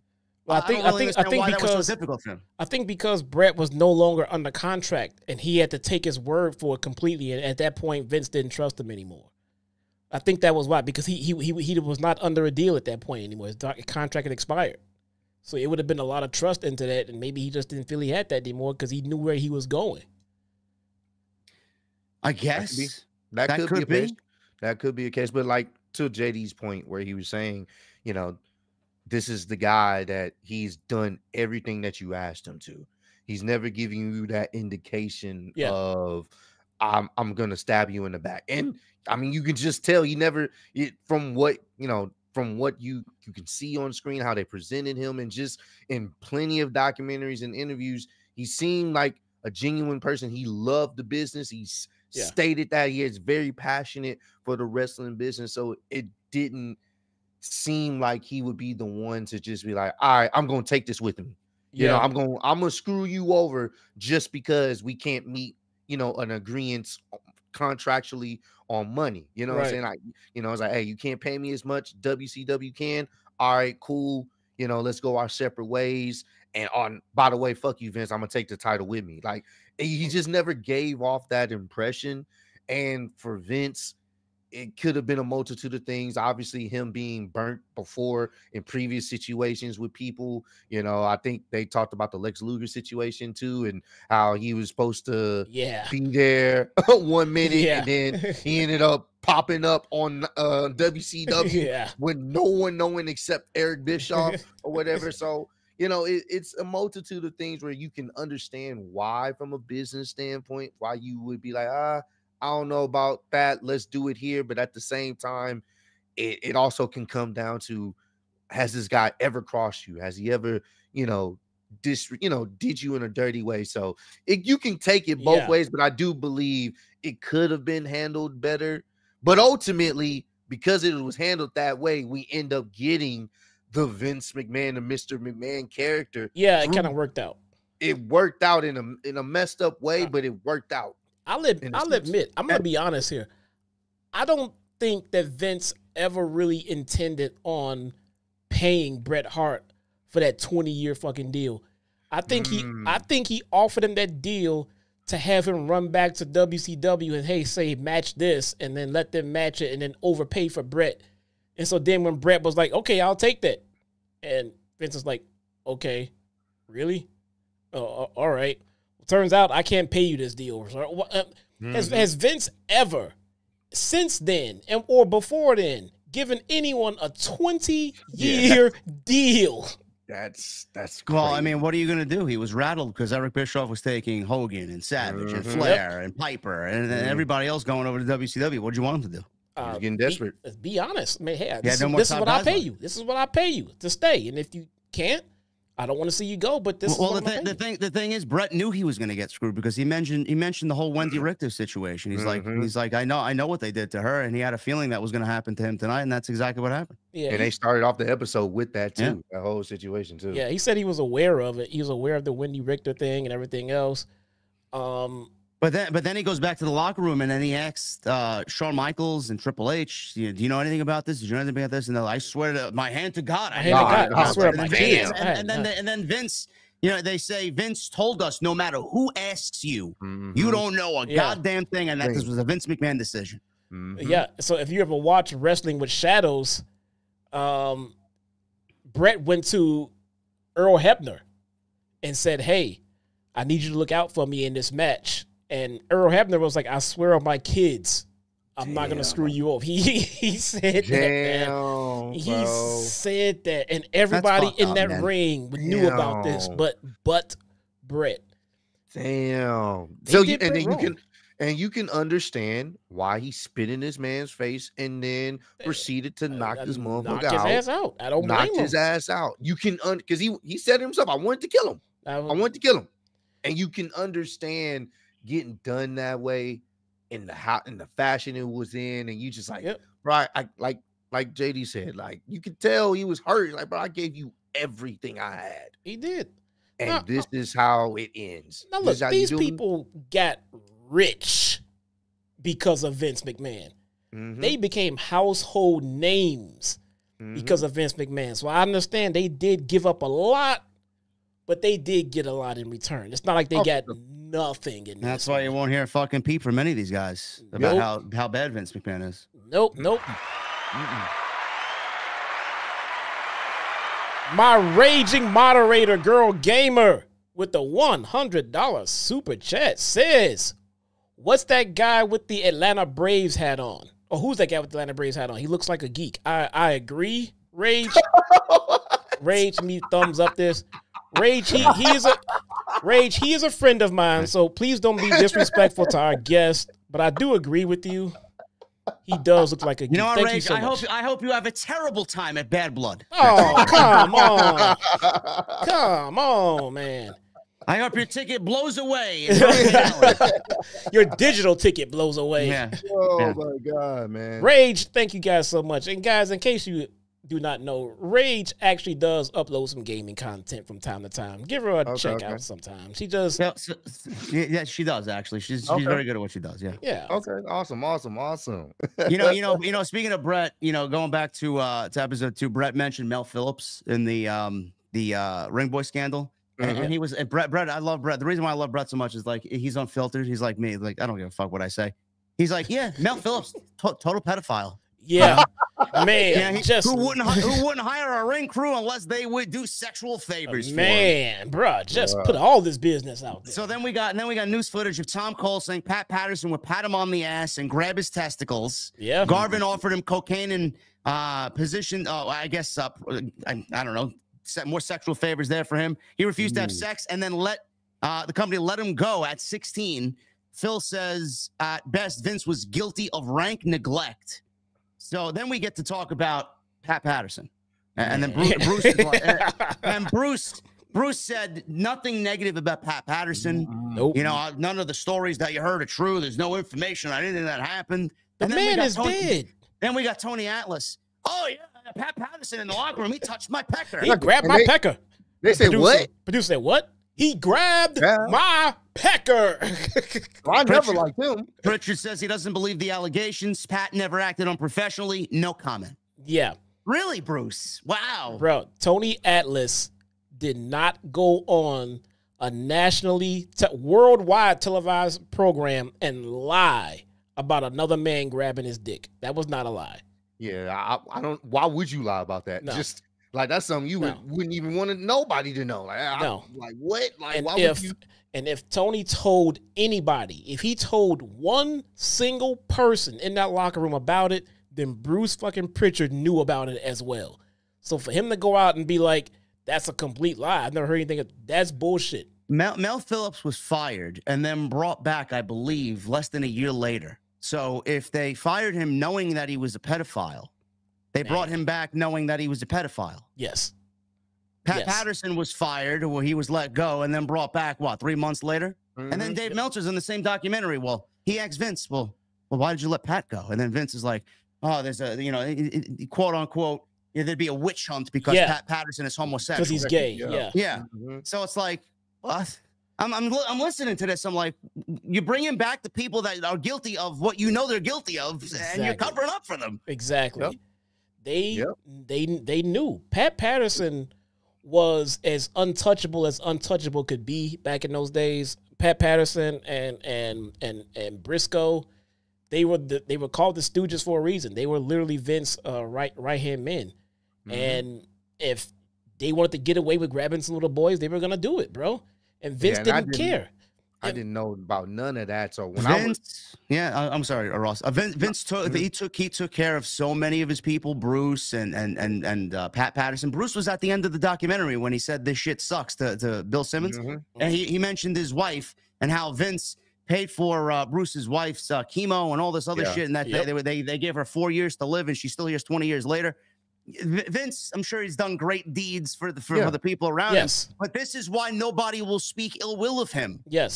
He protected everybody, and Pat Patterson was one of them. Bruce, you tell me Bruce Pritchard doesn't know more than what everybody fucking sees on this documentary? Of course he does. Yes, and that's why Netflix put that piece in there. It gives Bruce Pritchard's words a lot less fucking credibility if they now know why he's speaking all these great things about Vince. I'm like, oh man, I never saw anything like that. Oh, I never seen. Bro, you have a reason to lie. He's currently employed there. As a matter of fact, I'm of the belief, we all know, well, I mean, a lot of us knew, Triple H was not a fan of Bruce Pritchard. He was not a fan of Bruce Pritchard, but Bruce Pritchard is still working there. Why? I think Vince pulled that string for Bruce. Hey, do me a favor, leave Bruce on. Look, Kevin Dunn's leaving. Triple H hated Kevin Dunn. Kevin Dunn's leaving. Do me a favor, leave Bruce on. There is absolutely something fishy going on there. Yeah. I do not see why Triple H would need to keep Bruce Pritchard on in his new regime. He doesn't need it. He can easily fill that spot with someone else. Someone that's not super loyal to Vince in that way. I mean, I think that's a favor that Vince pulled to keep Bruce on. I sincerely do. Jimmy Hart was even asked in the same episode, asked about various backstage relationships and this and that about this whole Ring Boy scandal. He says he wants to be cautious because, and he says, and I quote, "I don't know what they want out in the open." Yes. Yeah. You caught that too. Yes. I was like, man, what is happening? Tell the truth or shut up, you beanbag. Why would you say that? I don't know what they. So you have Vince over here talking about, well, I can't tell you what really is going on. And then you have him talking about, well, I don't know what they want me to know, what y'all want to know or not. Like, I don't know. Don't worry. 24 hours later, Janelle Grant told us what was really going on out there. And to prove, to piggyback of what we've been talking about, I like this part where Hulk Hogan, this was back in 21, he was like, when they was talking about how WWE would be without Vince, he'd be like, it won't last too long without Vince. And it's so ironic that took place those a few years ago, and now WWE's, they're literally doing some of the best numbers they've ever done. Yes, without Vince. Nope. And I laughed. I'm not gonna lie, because it was just the timing of that. Oh yeah, they'll be done. They'll be done. I don't know who said that. Those people look like fucking stupid idiots now. Yeah. The thing is, Vince had already created something that took over. It has a mind of its own. It's self-sustaining at this point. You can take anybody with a half-witted brain to place them into WWE's system right now, and they'll continue to succeed. They've already expanded world fucking wide. Yeah. They literally do not need Vince anymore. They wouldn't be here where they are without Vince, but they don't need him anymore right now. They haven't needed him in years. It's been a very long time, and you can just see with what they're doing with the product, how interested people are in the product, how more mainstream it's becoming. And it's one of those things where this whole documentary once again, you know, we kind of figured we weren't going to get the really juicy details, but you get a look into his psyche. A very noticeable thing he said.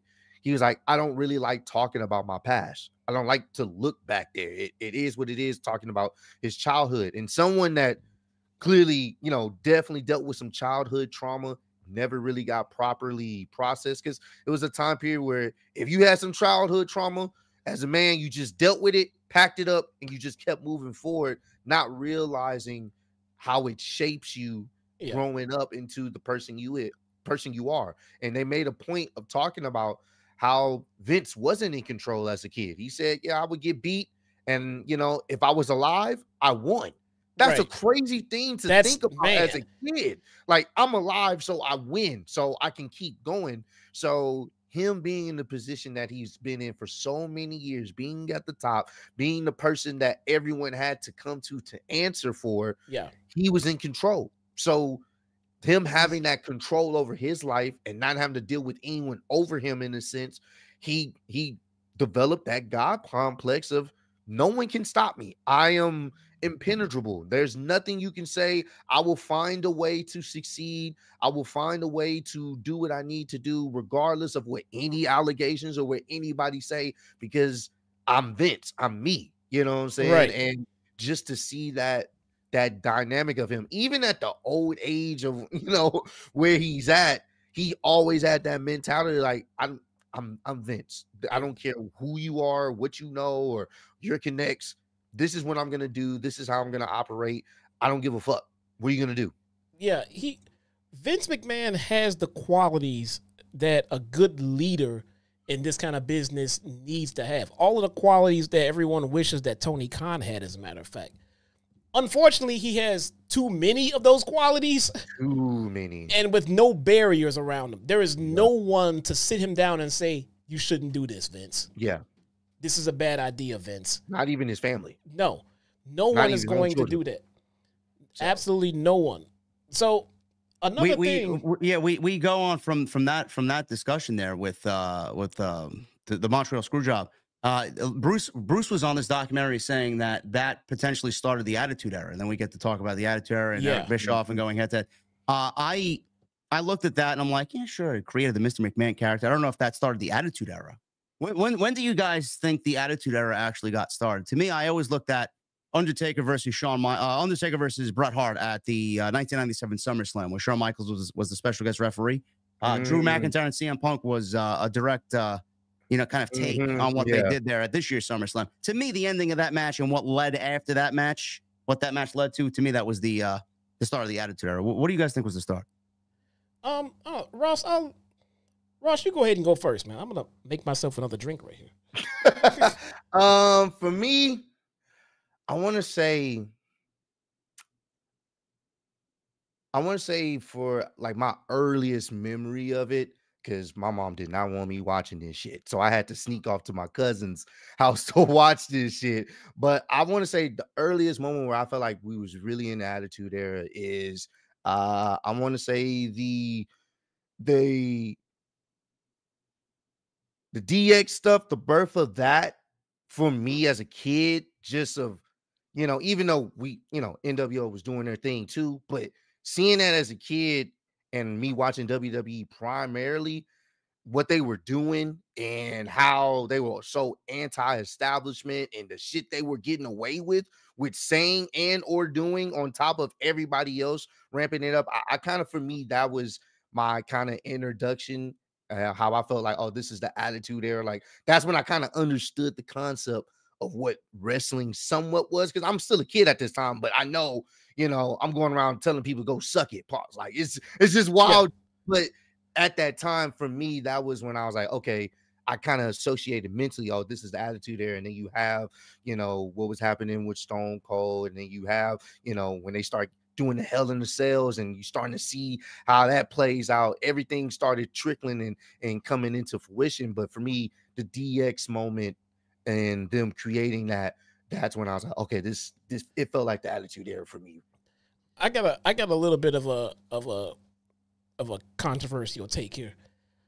I think the Attitude Era was started because of WCW and Eric Bischoff. I think if Eric Bischoff and what the NWO was doing in WCW, had they not taken over, I think they started the Attitude Era with what they were doing. And I think Vince saw the vision of what they were doing, and I think he took it and perfected it. Yeah. And made it better and just went balls out. I think Bischoff had to answer to the networks with Ted Turner and everyone else over there when Vince had the full backing of the USA Network. As a matter of fact, the head of the USA Network, Kelly Kapovitz, she was on a documentary as well. And she gave WWF the leeway they needed to try to get out of this slump. And I don't if WCW was not beating the bricks off of WWF at that time, the Attitude Era we would still be looking at these.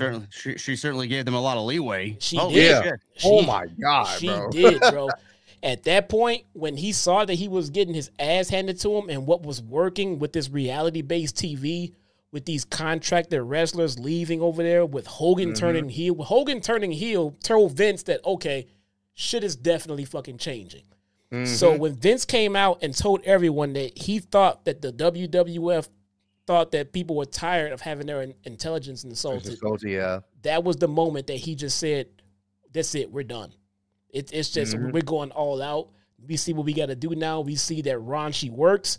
We see that people want more realism. And Doink the Clown was gone, and the Quebecers were gone, and in came DX, and in came The Rock. Don't make fun of fucking Quebecers, all right? Love the Quebecers. That shit had to go. No ECW then. You don't think ECW played a factor in the Attitude Era? I do not. ECW was never a threat to WWF, and they didn't care what ECW was doing ECW things as far as Vince was concerned. Vince took notice of them. He said that they were an interrupt. Well, Paul Heyman says ECW was a necessary interruption of the regular sports entertainment industry. Vince called ECW a wild-ass renegade promotion that attracted a very niche audience. It was very unusual, he said. Yes.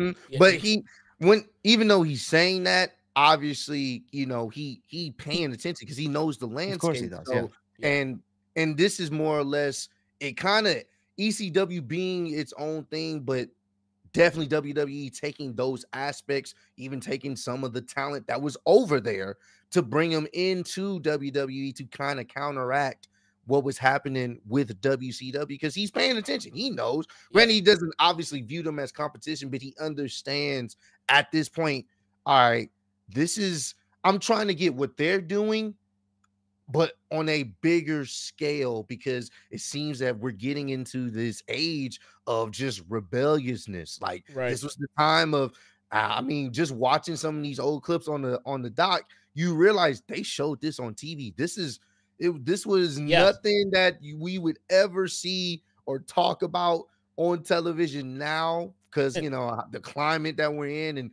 how sensitive people can get. Don't forget what was on television at that time. The Jerry Springer Show was one of the highest rated shows at the time. Yeah, I mean, you had kids watching that. I mean, they didn't care. What was it? Girls Gone Wild? Oh, man, I remember them commercials. Yeah. Oh, man, I missed the 90s.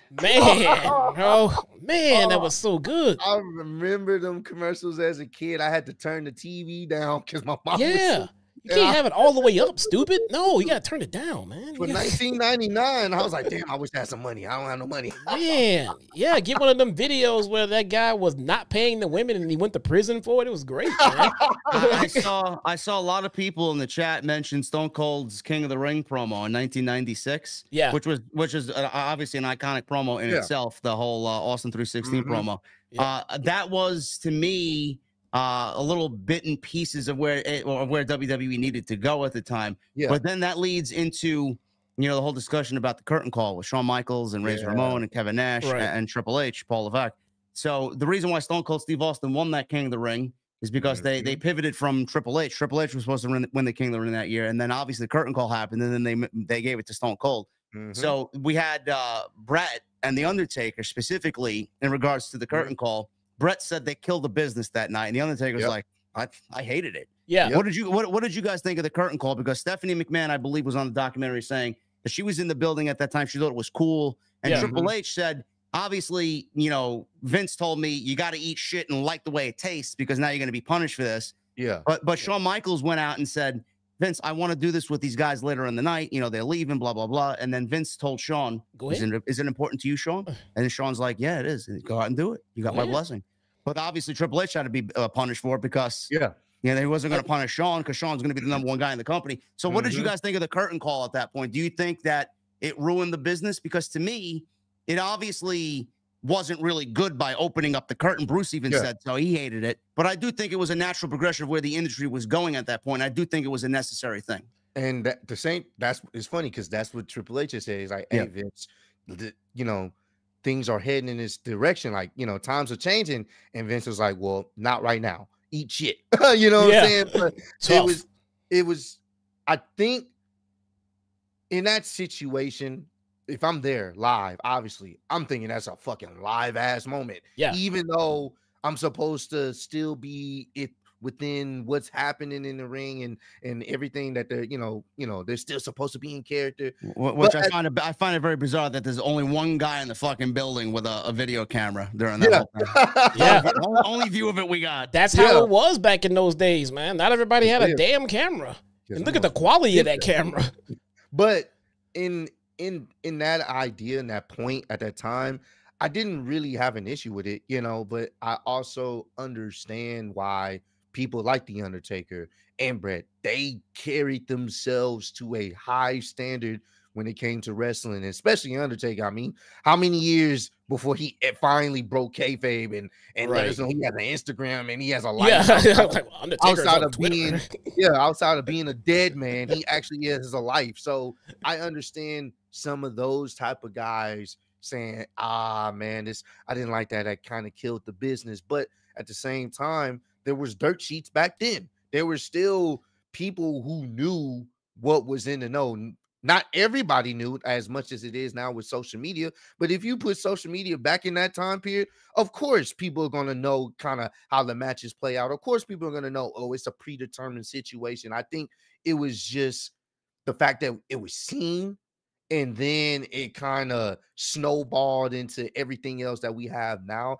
I personally didn't have an issue with it because we was heading in that direction regardless. If it was that moment, there was going to be a moment where someone filmed something and it was going to break that fourth wall. And honestly, wrestling to me is being able to know that, you know, they're performing, but they still get you with the story. The story is hooking you. You can invest your time and your energy into these characters. You live through them because of the story they're telling within that squared circle. And I don't think it takes away knowing that, oh, well, he may not do this in his spare time, but you have those rare situations where they can turn a real storyline, a real situation into something, you know, entertaining, and then you don't know what's real and what's not. And I appreciate that. So imagine this. This is how far away I think WWF was from the Attitude Era. If the Attitude Era was in full swing, that curtain call situation never would have been a goddamn problem. Like, Vince never would have given a shit, because at that point it would have been like, well, who gives a shit? What is making money is what's working. Yeah. But the fact that they were so far away from the Attitude Era, and WCW was that close to breaking down the barrier and coming through. As soon as Scott Hall and Kevin Nash got over there, that's when they took off. Vince was still trying to protect kayfabe, but not that long ago. He's worried about them saying goodbye at a house show, you know. And bro, he never would have given a shit if that was in the full swing Attitude Era. So Vince was still trying to protect kayfabe at that moment.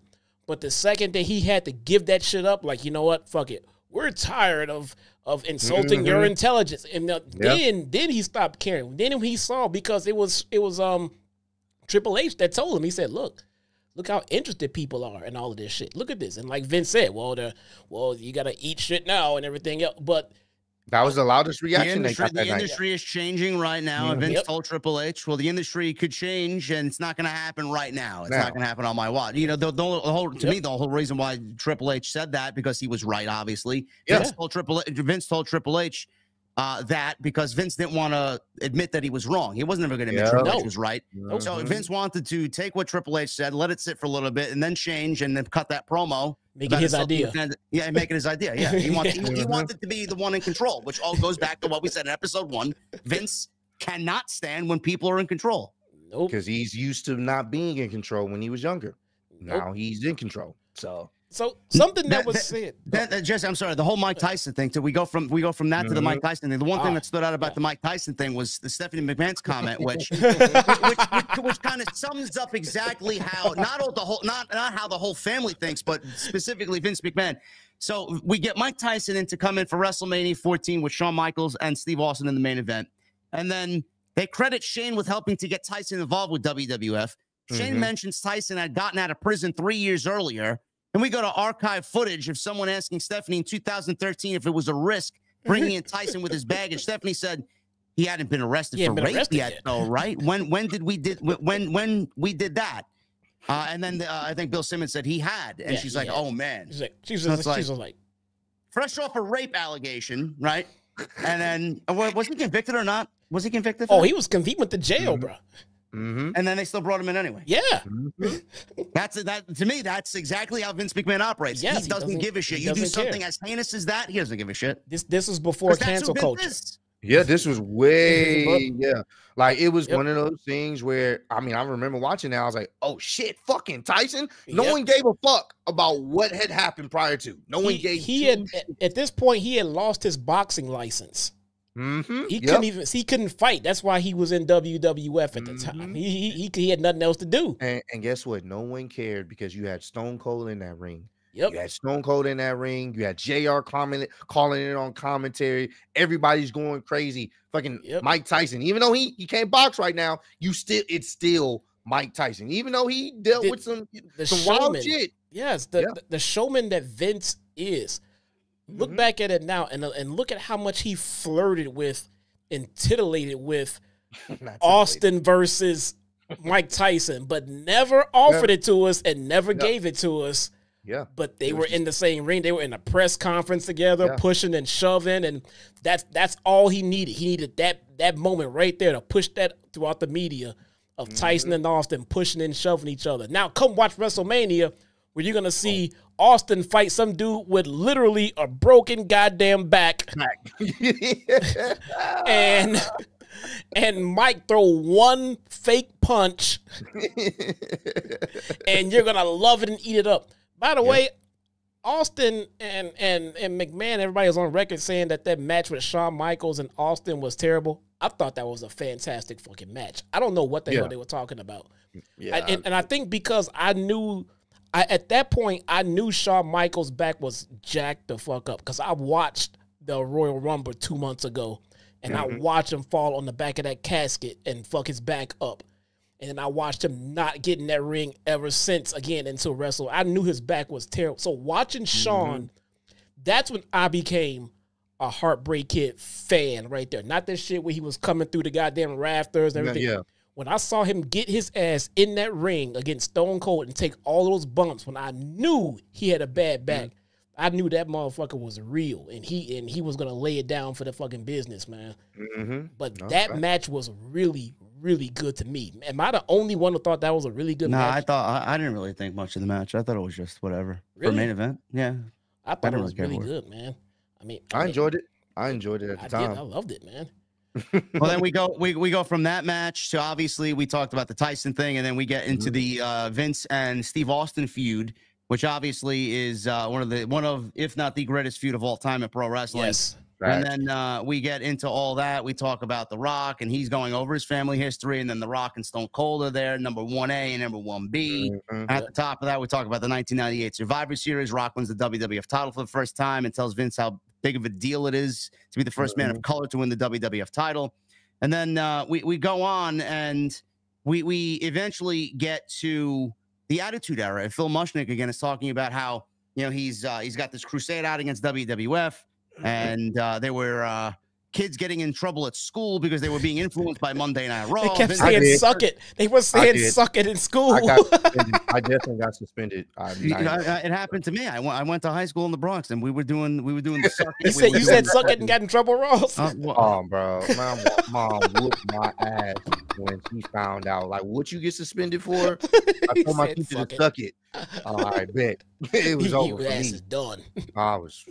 So he went on to say that Vince said to turn the TV off if you worry about what your kids are watching. Sean says he knows now they could have treated the female characters a little bit better. And being a father now, he looks back at it and be like, yeah, we could have done it a little bit better. Oh, yeah. But then we go right into a clip and we see The Rock telling China she looks good on her knees. You look good on your knees, China. I remember watching that episode live.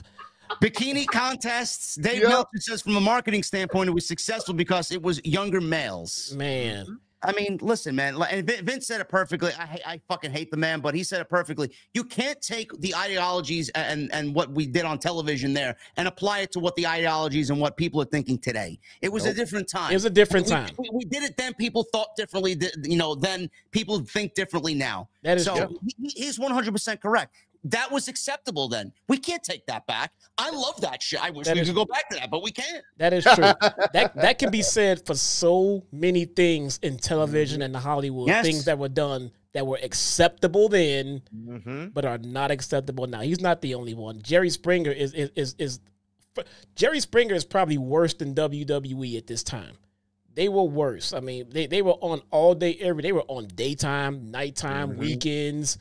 I mean, and all they did was have a bunch of rednecks fighting over who was sleeping with whose cousin and brother on TV, man. I mean, and they got away with it. It was all okay.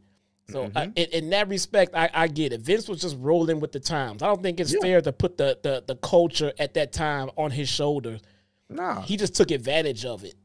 Yeah. You know, that he did do. I mean, I'm not going to expect him to lead the world and doing what's morally right. No, that guy's there to make money. He's a promoter. I wouldn't. Definitely not from him. Not from him.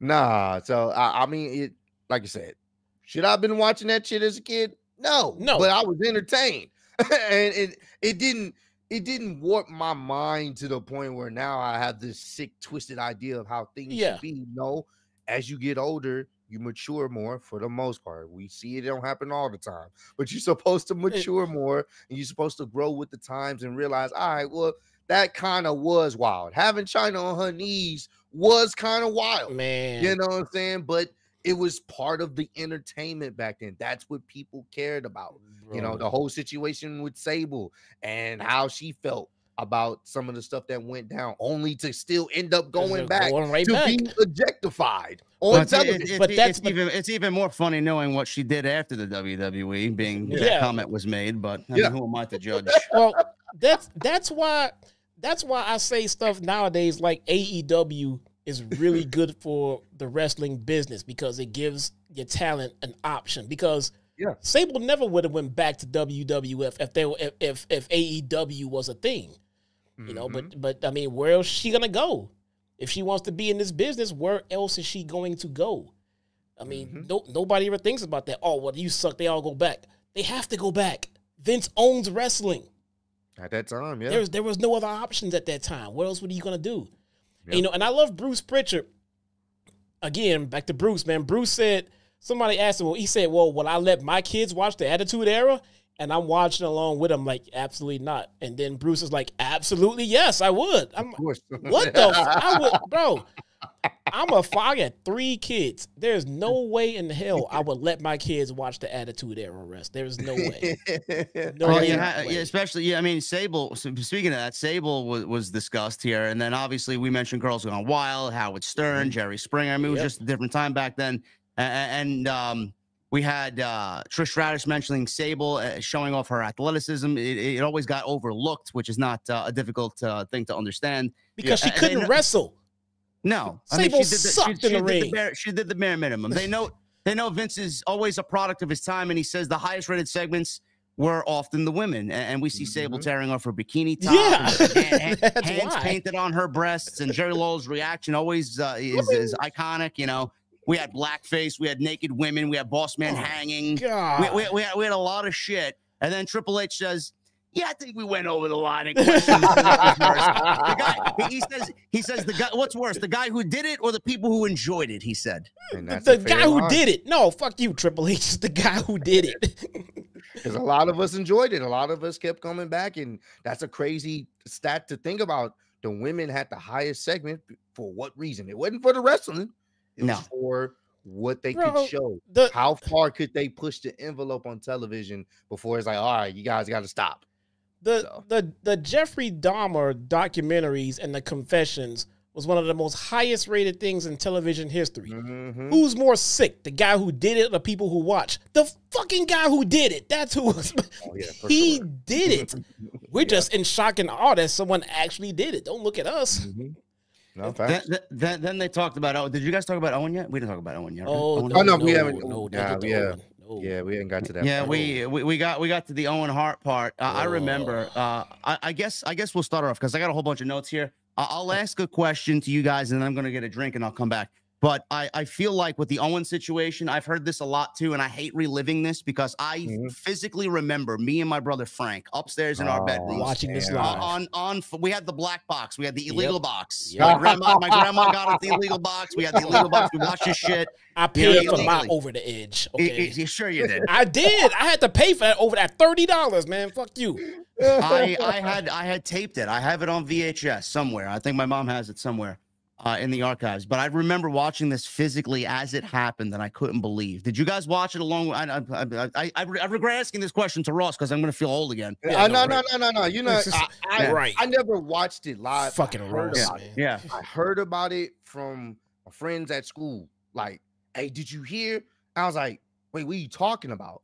And it was one of those things where they, you know, obviously I didn't get a chance to like see it until I went to somebody else and they had it, and I was like, wait, what? I couldn't believe it because I was like, it was one of those things where, you know, I'm young still. So the thought process of somebody actually dying at a show, a wrestling event, and it was mind numbing because I was like, granted, he wasn't like my favorite character, but I knew who he was. I thought his interest was dope. I was like, oh man, it's fucking awesome. Yeah. Wait, he died? It kind of messed me up a little bit in the sense of, like, damn, bro, they really out there, like, they can lose their life at any moment. Like, damn, this is crazy. Like, yo, what the hell? So I've never actually seen it live.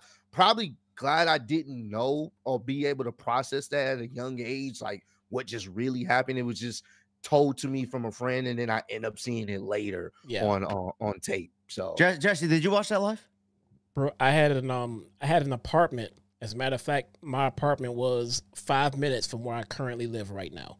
I live down. Damn, that's crazy. Yeah, I mean, I wasn't that far out of school. I was out of school, and I had an apartment right down this main street from where I lived right now. And I was watching it.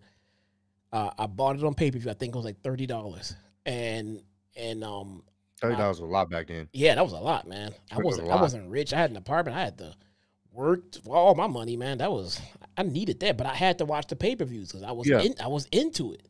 And then I saw that spot happen, and I saw the moment for me when it got real was when Jerry Lawler came back to the announce booth after going to the ring to check on Owen. And not once in my life have I ever seen Jerry Lawler out of character like that. And Jerry Lawler, JD, I was just saying, it got real for me when Jerry Lawler got back to the booth after checking on Owen, and he turned to JR, and JR was like, you know, he turned to him, and JR was just like, yeah, it's not good. By the way, complimentary drink check. What are you drinking, Jesse? I have some Jack and Juice, man. All right. I got some tequila in there. I just got to go get it. Oh, well, I got a Southern Tier pumpkin and cola. If you guys know Southern Tier, they make great beer, but they also make whiskey too. And this is never heard of pumpkin and cola. Yeah, never pumpkin whiskey, bro. Yeah, interesting. Yeah, but yeah, I was watching it, and when I saw Jerry Lawler and the look on his face, he looked like the man looked like he's seen a ghost, man. He looked like he's seen a ghost, and he turned to JR and he said, and he's like, it doesn't look good. Well, the whole controversy was, should Vince have stopped the show? Like, well, that was the whole thing. Like, I'm so torn on that. Like, I don't know if he should have stopped the show. I don't know if I agree with him continuing the show at all. I don't know. It's a very difficult situation to be put in if you're Vince McMahon. Man, look, it's easy to say in hindsight you should have stopped the show, and in reality, nobody knew what was going on though. Yeah, well, with reality and decency, the right thing to do probably would be to stop the show. But we have to remember who we are talking about here when we talk about this situation and this entire documentary. Vince McMahon is not a normal human being. No. And I think everyone on the planet will agree to that. He is not the average. He's not the normal human being. So the fact that he didn't stop it, I don't think that's the worst part about it. Now, if he would have forced people to go out there and work, I think that would have made him a piece of shit. I don't think he did that. But I do think that people are always so focused on making Vince McMahon happy that they're always going to do what they think will make him happy. So when Vince go out there and say, hey, you don't have to go on, just let me know if you don't want to, and the people who do, you let me know. And I think they all wanted to impress Vince. I'll go. And to watch Deborah and Jeff Jarrett sit out there in that interview and damn near in tears, you knew right then that Owen was not here with us anymore. But Brett in this portion of the whole documentary says he felt Owen thought he was mad at him because he went to WCW. Brett thinks they took shots and sabotaged Owen's career to get back at Brett for leaving WWF. Yeah, Vince laughed at the notion and said it's Brett's ego talking. Brett has every reason to feel that way after what they did to him. I'm sorry. Yes. We don't care about you. You left. We are trying to make Owen a star. So Bruce was then like, yeah, that was Owen. And he starts to break down. And because they mentioned May 23rd, 1999, Bill Simmons mentions to Bruce. And then obviously everybody knew what happened there. So bro, I'm not going to lie. A very small portion of me really, really does believe a small portion of me, guys, so bear with me. A small portion of me believes that Vince may have possibly had something to do with that because he was mad at Brett. Man, you call me a fucking conspiracy. I mean, just because when I saw stuff like Vince said that people threatened to kill him when he invaded the territories, he said that in the documentary, that people threatened to legit murder him for invading their territories and taking their wrestlers and shit like that. That's the culture that Vince was from. So, and at that point, Vince was on his complete power trip, and he was really pissed about Brett and everything else. Now, at the time that it happened, I did not equate the Montreal screw job to Owen dying. At the time, I was just in complete shock of it all happening and everything else. It wasn't until like long later that I was like, what if he did? I mean, you're probably not the only one that thinks that way. I mean, it's possible. I mean, what if Vince? I don't think Vince willingly wanted to murder Owen, but I mean, we'll get to the part where Brett said he got a phone call and a visit from the police officer there. Yeah. But Bruce is talking about it, and we can hear Bruce, someone yelling that Owen was in the ring. He was wondering what the hell happened. Brett was on the flight. He said he could feel something overcome him and knew that something bad had happened to Owen. JR had the difficult task of trying to explain to the viewers at home that Owen fell and what was happening, and it was not part of the show.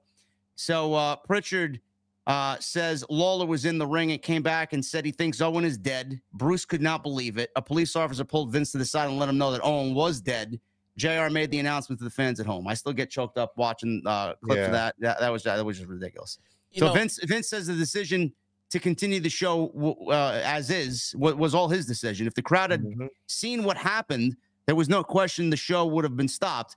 Bruce says they didn't announce it to the live house because they didn't think it was the right thing to do.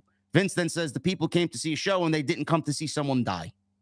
Well, that sounds like a promoter talking. Yeah. Oh, for sure. But so people like I see someone in the chat. Right back. All right. I see someone in the chat thinking I'm fucking crazy for thinking that Vince may. And look, I'm not saying I think Vince has something to do with it. I'm saying there was a small part of me that thought back and like, maybe. And this is why I say that in this interview, in this documentary, Vince said that, Brett thought that we had it out for Owen because, Brett left, but Vince said he was trying to make Owen a star because that's when Brett said that they were assassinating his character in the company. Yep. Vince said that he was trying to make Owen a star. Now that's why I look back at it and say, now wait a minute. Vince McMahon, if he knows nothing else in this business, he knows how to make stars. This guy created Hulk Hogan and everything. Everything that we know about him today. He wouldn't put Hulk Hogan out there in a blue blazer outfit, flying around like a goddamn bird with this comedic gimmick. That's not Vince trying to make someone a star. Okay? No. That is, Vince knows how to make a star, and he knows some bullshit like that is not. Imagine that character, that guy being the WWF champion at the time. That's not Vince trying to make a star. That was Vince trying to embarrass Owen Hart. And you could go a little bit further, and it's not too far from your conspiracy theory at all, because if Vince didn't do that with Owen and didn't try to embarrass him and put him in a fucking mask and the blue blazer cape and have him fly in from the fucking rafters, Owen would still be here today. Owen would still be here today. Do I think Vince had a hand in Owen's death? Absolutely. I mean, because it all falls on him. At the end of the day, it's all creative. He didn't need to do that. Yep. That was not Owen Hart at the time. That was something that he did earlier in his career. Why did you bring that back? Because you knew it was an embarrassment.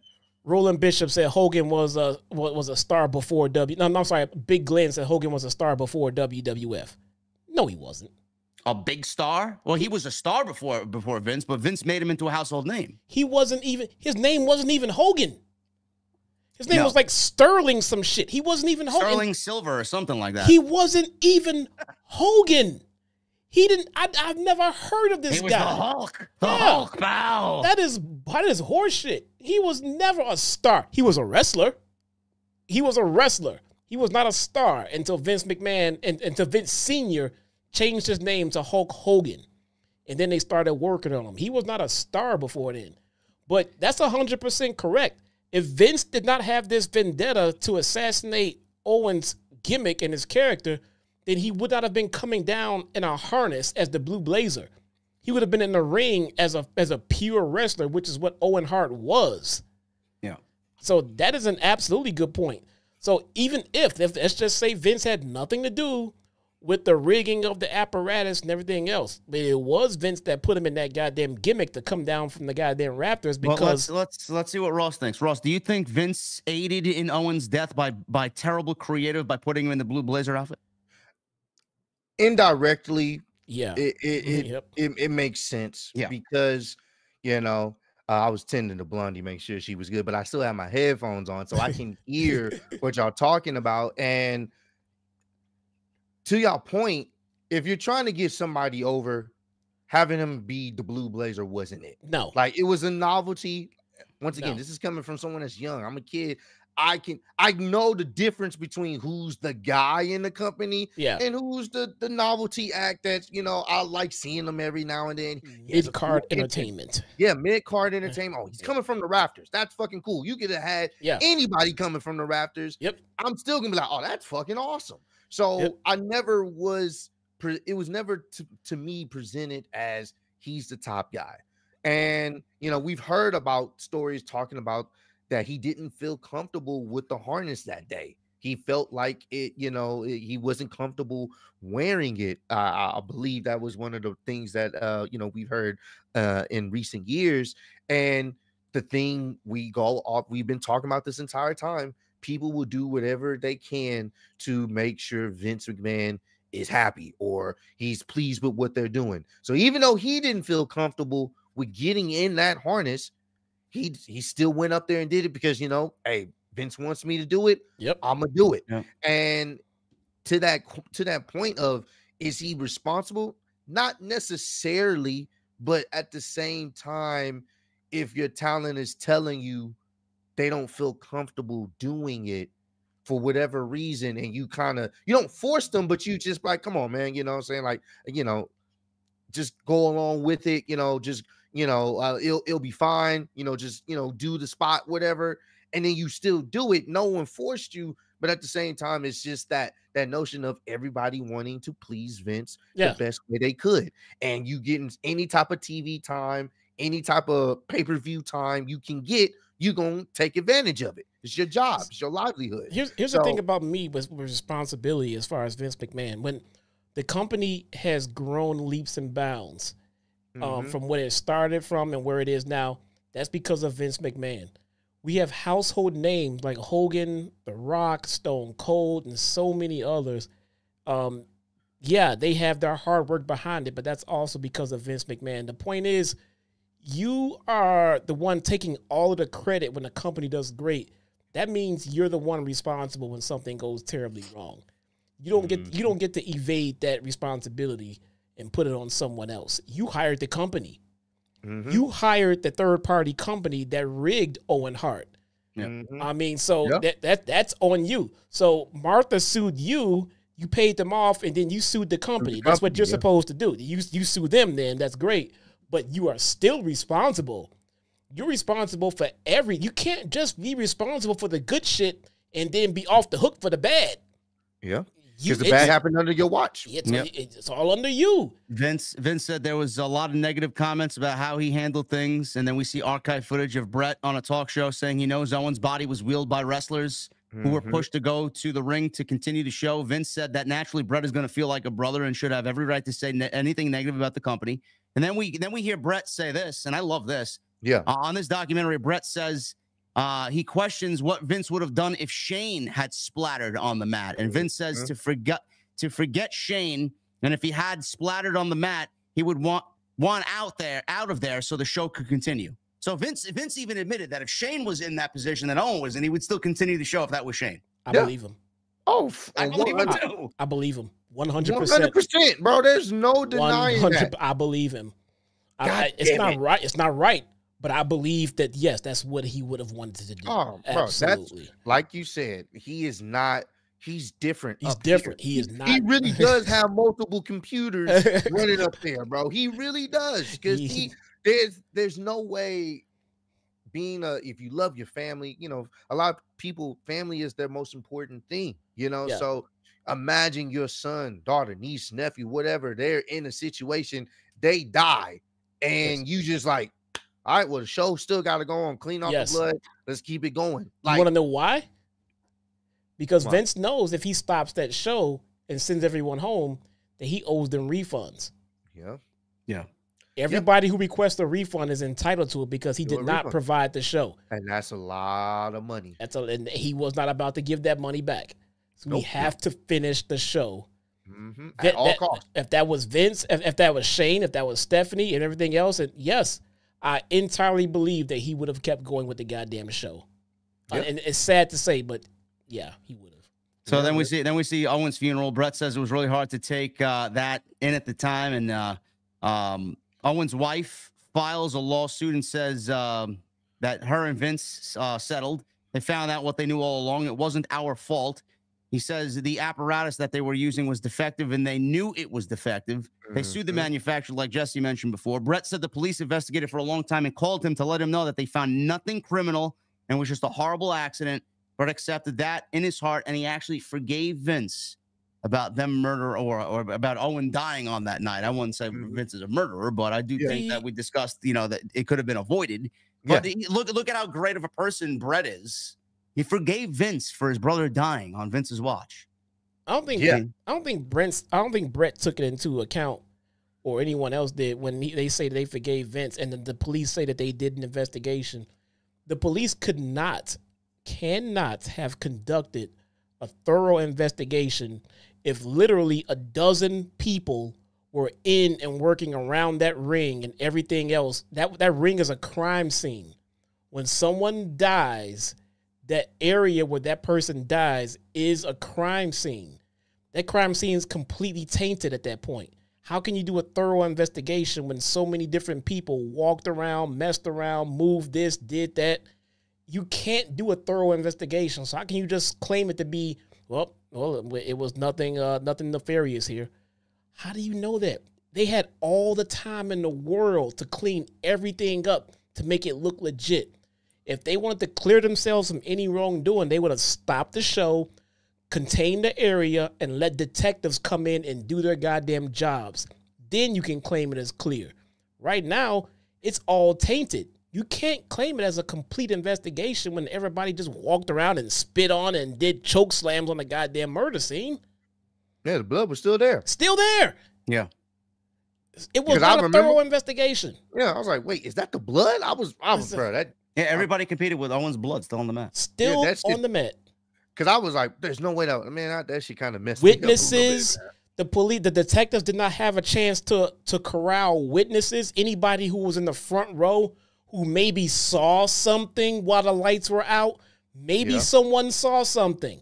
We don't know because they all got a chance to finish the show and leave before the Kansas City detectives got a chance to come in and do a thorough investigation. Yeah, that's a fair point to bring up too. So we move on. We move on to episode 5. We obviously are moving on from the Owen thing, and we talk about.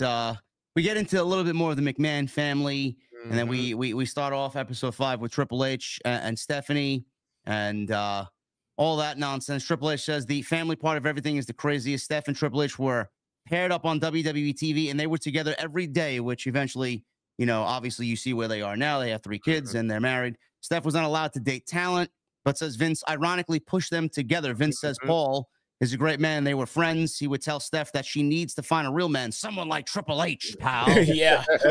Shane was very much against this, and we've always heard stories about Shane not being pro Triple H here. And Vince felt it made sense for Steph to date and marry someone like Paul. So we move on from that. And Steph says Linda threatened Vince with divorce if anything happened to Steph. It was wild to have Vince beating up his daughter in a wrestling ring on pay-per-view.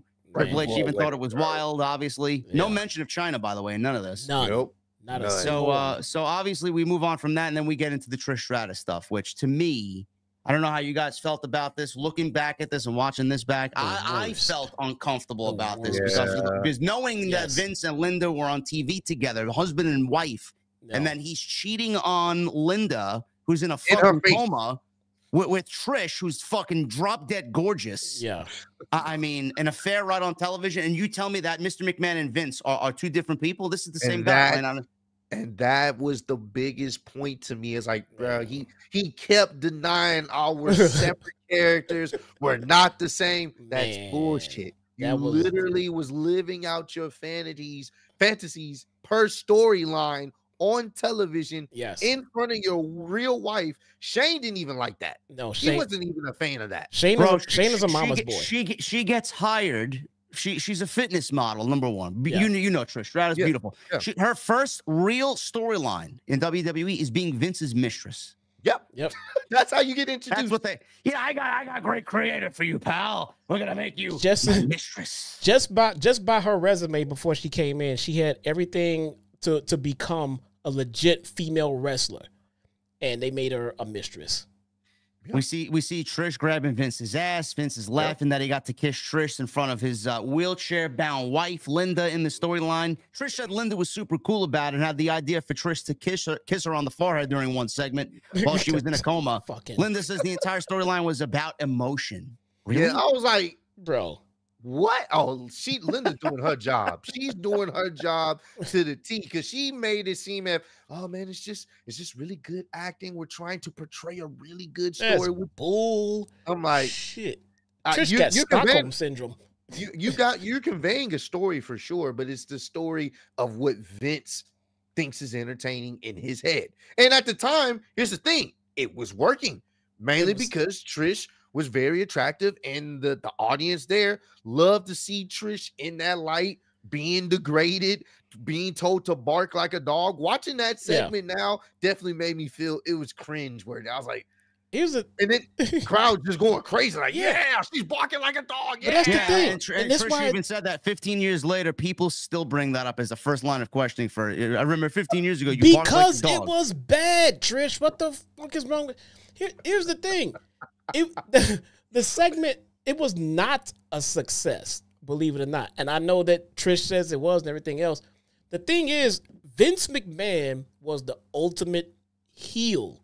Mm-hmm. Trish was supposed to be playing the sympathetic babyface.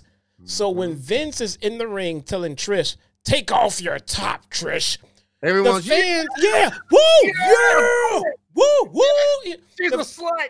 Their fans are supposed to be like, boo. They're supposed to feel sympathy for her. Nope. They're like, take it off, that bitch. That woman was in this segment. What was her? Sharon Mazer, I wrote here. Yes. She said the same thing. You're supposed to have this ultimate villain in Vince McMahon. Meanwhile, he's yelling at Trish to take her top off and show her tits, and everybody in the crowd's cheering. Like, what? Yeah. Like, This is not going the way you intended. No, this is not garnering sympathy for Trish. These are rowdy ass 90s kids wanting to see Trish topless, and I'm not gonna lie. I was one of those fans cheering. I'm sorry. Sue me. I mean, who didn't want to see Trish Stratus naked? I mean, what? Bonnie Hammer from USA Network said that Vince was a master of blurring the lines of storytelling and would push the envelope. There were no lines. What blurring did we see? There were no lines. There was no storytelling. It was just Vince. There was no story. And Trish said when I said no to a pitch, I lost my title next week. Weird. Weird. You did say that. It was like coincidence. I don't know. Maybe. Yeah. Then we jump to Sable, and Dave Meltzer says she's one of the most underrated characters they had because every ratings segment that she was in, she drew the highest rating. Her segments drew the highest rating. She did better than Austin on some nights. Sable left at the peak of her popularity and then sued the company for $110 million.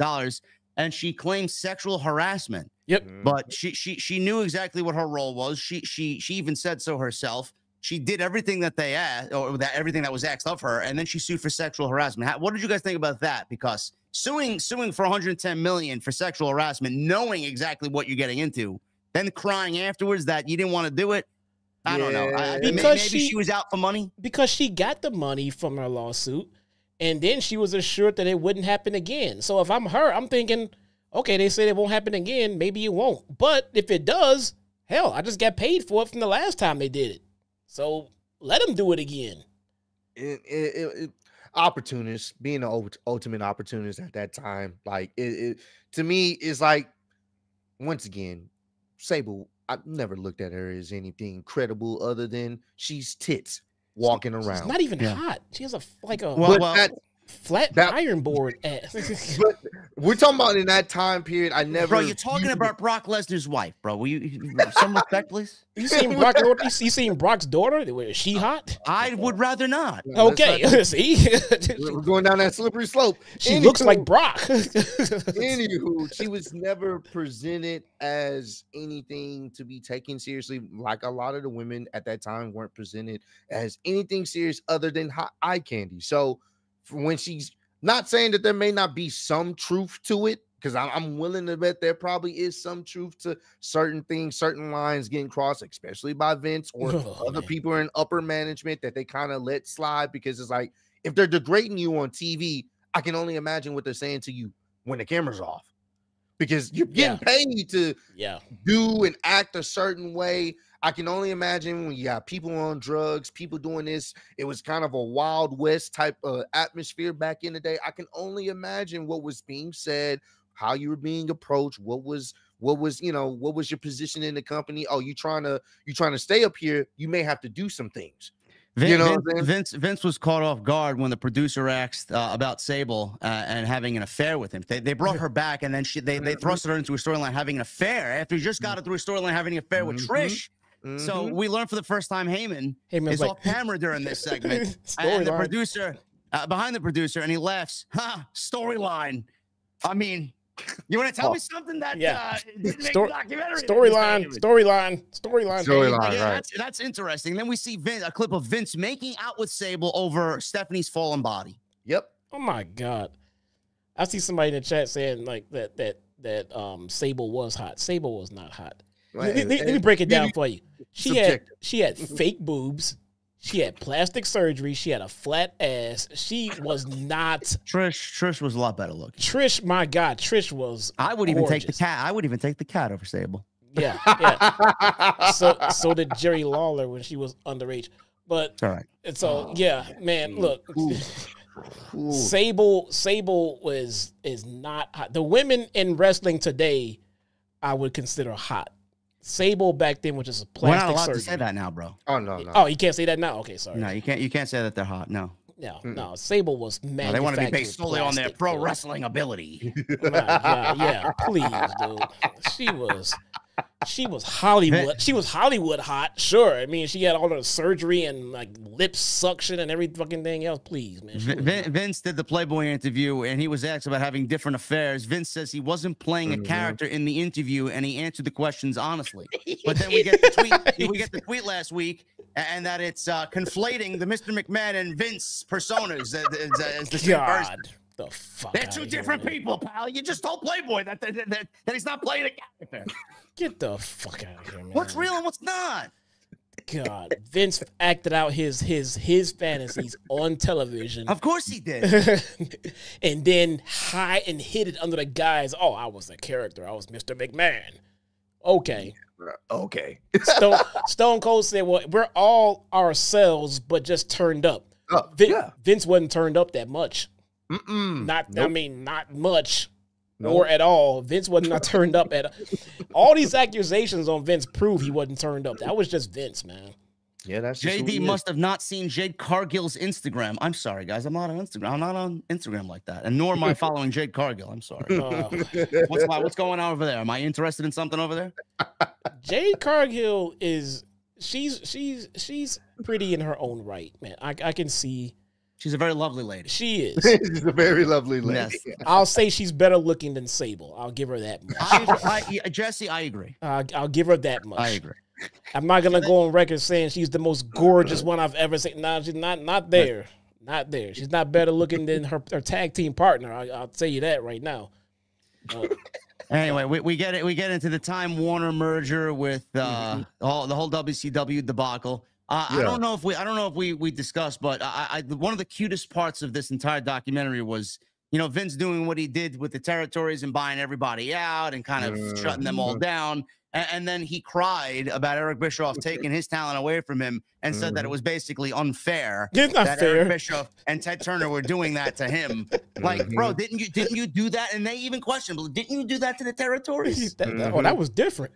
And he said he said it was different because they were trying to hurt his business, but what he did to the territories, he wasn't hurting their business. He was just trying to compete. I'm like, that don't make sense. Because you literally took their top guys, said you'll pay them more, told them to leave where they're at, where they were already made names in that area. They built them up, made their names. You took them, said you're going to pay more, and then said, hey, good luck to the rest of y'all. And then was going to their territory to put on shows, trying to get other people to watch what they had going on. So it was just very ironic that he says, oh, nah, what they're doing, they're just trying to destroy what my family's built. The Netflix producers called him out on it too. It made Vince look stupid. He was like, he sat there and he paused for a second. It's like you did the same thing. You just don't like the fact that it's happening to you now. That's just what it is. Gee, I wonder why he wanted to buy the documentary back when he has stupid comments like that. But he did. The documentary did go on about the WCW debacle.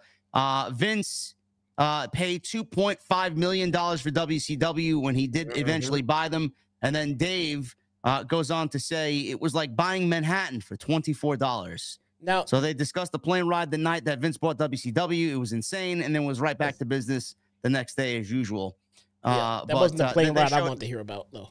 I mean, I don't want to hear about the other plane ride either. And then we get into, obviously we see clips of him on Nitro, and we get into the whole XFL debacle about how he wanted to start a football league. He wanted to play football he wanted football to be playing in the spring when the NFL wasn't on. He wanted football people to relate to what he was doing. And then he wanted to make characters out of everyone. I don't know how you guys felt about the XFL. I didn't watch one XFL game during Vince's era and during The Rock's era. Did you think the XFL was presented in a entertaining way? And are you surprised that it failed? I wasn't surprised that it failed. I thought it was a cool concept because you can kind of tell the route they were going.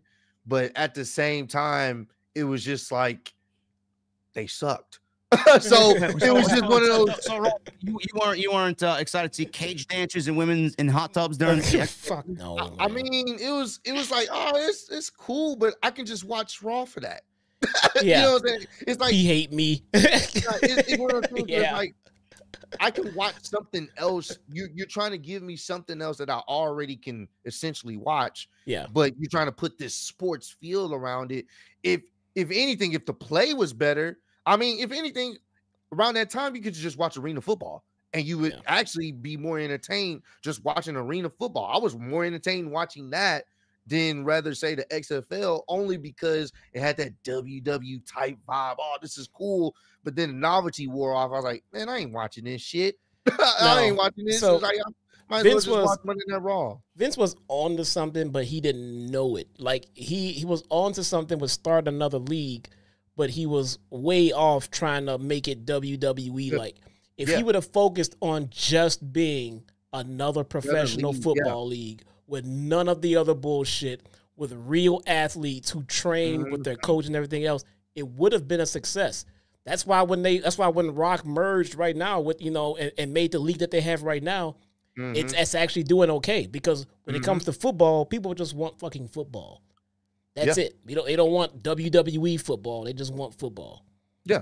That's what you get. That's where you're going to get your money at, in the sense of, like, once again, you already have the wrestling style product of the sports entertainment part. But if you're going to be a part of an extension of sports, the sports needs to be the baseline, and it needs to be somewhat entertaining. So that means you have to have the right talent, because you trying to buy into characters and all this other stuff. No, people watch football and sports to be entertained by people doing athletic things that they know they can't do, but they want to get behind. Like, oh man, this person's fantastic. The way they're able to throw the football, the way they're able to catch it and run it. But if you ain't got good players out there, it's not going to last. No, that's what Bob Costa says. It wasn't anything else that Vince did. It was the quality of play. The quality of play was terrible. And then you mix that with the stupidity that WWE does, and it's like this shit was doomed to fail. But not only that, the XFL failed. WWE had a casino that failed. WWE World in Times Square, which I frequented back when I was younger. I love that place. Was it good? I was sad to see it go. I was sad to see it go. That closed down. All these other extracurricular activities by Vince McMahon. Why do you guys think that those failed, and he was only good at the one thing that he had in WWE? Because Vince was able to be a showman with WWE. With the other stuff, all of that stuff didn't need Vince's antics. You didn't need Vince being Vince with the XFL. You didn't need any of that shit. Vince failed with WWE New York because Vince does not know how to run a goddamn restaurant. You can't make a restaurant succeed in the busiest land in the busiest land in America. Times Square is literally the busiest tourist attraction in the United States, and you failed because it's too WWE. Just make it a restaurant. If he just bought a restaurant and made it nothing about WWE and just ran a legitimate restaurant, it would have succeeded. But he tried too much. It features WWE pay-per-views and everything else. Just make it a fucking restaurant with good food, bro. I heard the food was fucking terrible. How was the food? You ate there. I don't remember the food. I heard the food was terrible. I mean, because he focused on wrestling. You got Billy Gunn there going live from Monday Night Raw saying, I can't believe I'm fucking stuck here. Nope. I mean, that's not how you... They had many a diva search there. Yeah. I believe. Yeah, that's not not gonna work. His other the WBF, those all failed. All you gotta do is stick to your niche. And Vince thought that shit would spread into any other business venture, and it did not. Vince even tried to bring back ECW, says James Shrimp in the chat. Yeah, well, I mean, ECW as it was in WWE was never going to succeed. No, he tried to recreate it in his own image, and that's not how it wasn't. Yeah, it wasn't ECW. If he was that hell bent on making ECW work, he would have bought it, gave it to Paul Heyman, gave Paul Heyman a checkbook, and then said, "Go make it work. Goodbye." That's all he had to do. That's all he had to do. We have to make Big Show the fucking ECW champion. What kind of bullshit is this? This is not ECW. No, that's not how you do it.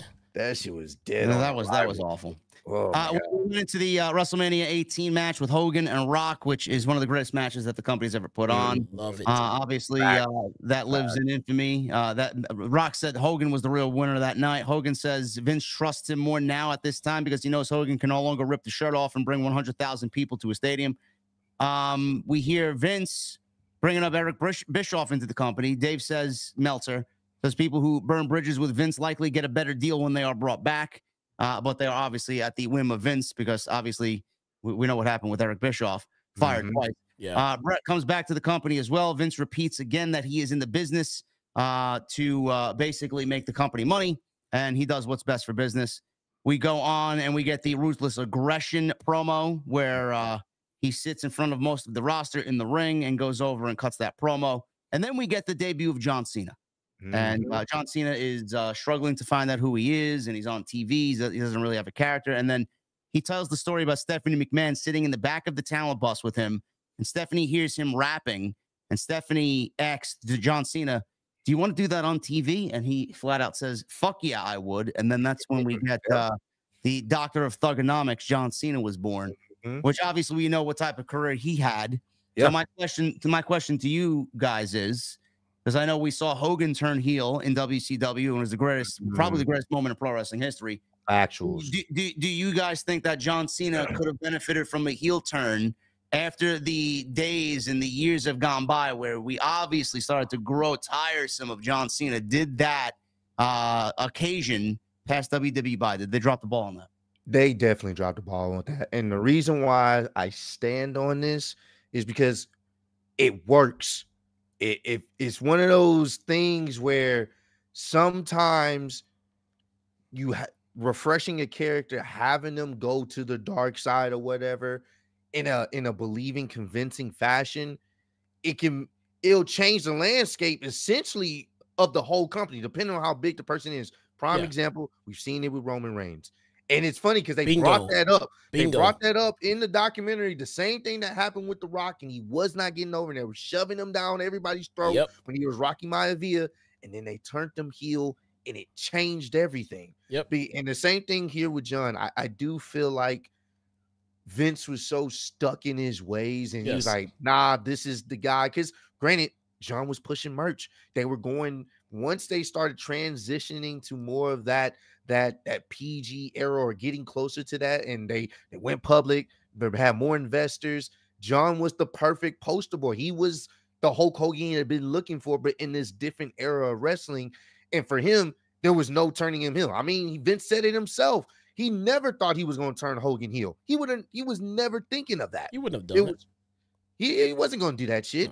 No. He never thought of that. So the same thing here with John. I think if they could have really just went with that route just to go heel with him, I think we would have had some of the better televisions. We could have had some fantastic feuds just with him going heel, because I think it just would have changed the landscape of everything else that's involved in WWE. Your top guy is now an asshole. And I always felt like the prime time they possibly could have did it is when he lost to The Rock the first time. Because to me, I felt like the story there of him losing to the guy that ultimately he kind of emulated, and the story they could have told with him losing and he can't find that win and potentially turn him heel there, even though it would have been later on in his career. And I know a lot of people wanted him to turn heel earlier than that. I still think that could have been a really pivotal moment, and you could have got some fresh matchups, because now you don't have Super Cena overcoming the odds. No, you have a guy that's willing to cheat. You have a guy that was willing to do whatever it takes to win. And to be honest with you, it kind of turned a lot of people off from the product, including me, because I was like, I know John's gonna fucking win. I don't want to watch this shit. I stopped watching for a full year because of John Cena. Yeah.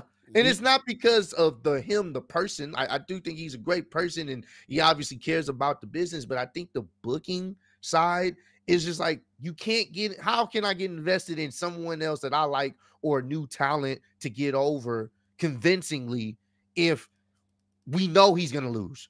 We know at the end of the day, they're gonna sit up here, they're gonna make some contrived way of him overcoming the fucking odds, like the whole shit. I stopped watching with the the Nexus, how that all played out. I was just like, wait, aren't you just been building these guys up for months as this dominant faction, only for them to lose when they needed to win, all because he just said, I think they should lose. How does this help anybody? What are we doing? It doesn't. I think the formula has already been laid out to answer the question of would a heel Cena would have been successful. When you look at Roman Reigns and what happened with him, he was heading down the Super Cena route. They turned him heel, and he came back. Right now, Roman Reigns, his legacy is already written. Roman Reigns will go down as one of the greatest stars in the history of this business. And that heel turn had much to do with it. Yep. The Rock turning made his career. Yep. If Rock never would have turned, The Rock would have been dead in the water. Yep. I mean, absolutely done for. So now Cena, turns out, happened to have a pretty goddamn good career. Mm-hmm. It would have been much better had he done a heel turn. Cena was heel. A lot of people either A, forget, or maybe people like fucking Ross, I don't know, too young to know. But I remember he was heel. Cena was heel, and he was a goddamn good heel too. He was a doctor of thugonomics. He was heel, and it was really fucking good. And then he went on this Super Cena run, and they got stale. That's when they should have turned him heel. Facts. Easily. Facts. Yeah, well, I think Vince was trying to find the next Stone Cold and the next one before the next Rock, and he found that in John Cena, and he was just too afraid to give up the money that Cena was bringing in, and I think it harmed Cena in the long run. Same thing happened with Roman. How many years? 7 years we had to sit through babyface Roman. I was the fucking forefront. I was at the forefront of that. God. I mean, I was saying for years before Roman turned heel, turn the fucking guy heel. Shout out to Paul Heyman. I hear he is the one responsible for getting that idea past Vince finally, man. Jesus, so I mean, obviously, you see what that has done to Roman and what it would have done to John Cena. It was too late in the game before we even. There was rumors that John Cena had heel theme music made, merchandise made. They never pulled the trigger. Vince said no in the 11th hour. Yep. But then we go on to from that Cena stuff. We go on to Stephanie McMahon, and she tells the story about the one thing that she refused to do that Vince asked her to do. Vince has no problem telling it through, and he even chuckles as he says Steph was pregnant, and the idea was that he would be revealed as the father. That was sick. He thinks it was something like that. No, that one didn't make it, he says. Why would that even, like, you tell me this is a normal human being? Oh, my God. And he sounded disappointed about it. Like I said, I've equated Vince to a certain presidential candidate that we have today.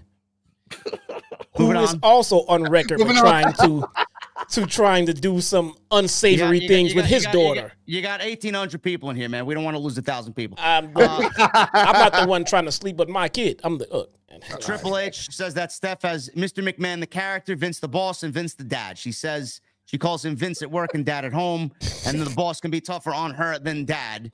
So Vince says he was harder on his kids in the business than anyone else. He wanted them to be better than anyone else. Here, McMahon stepped the hell up.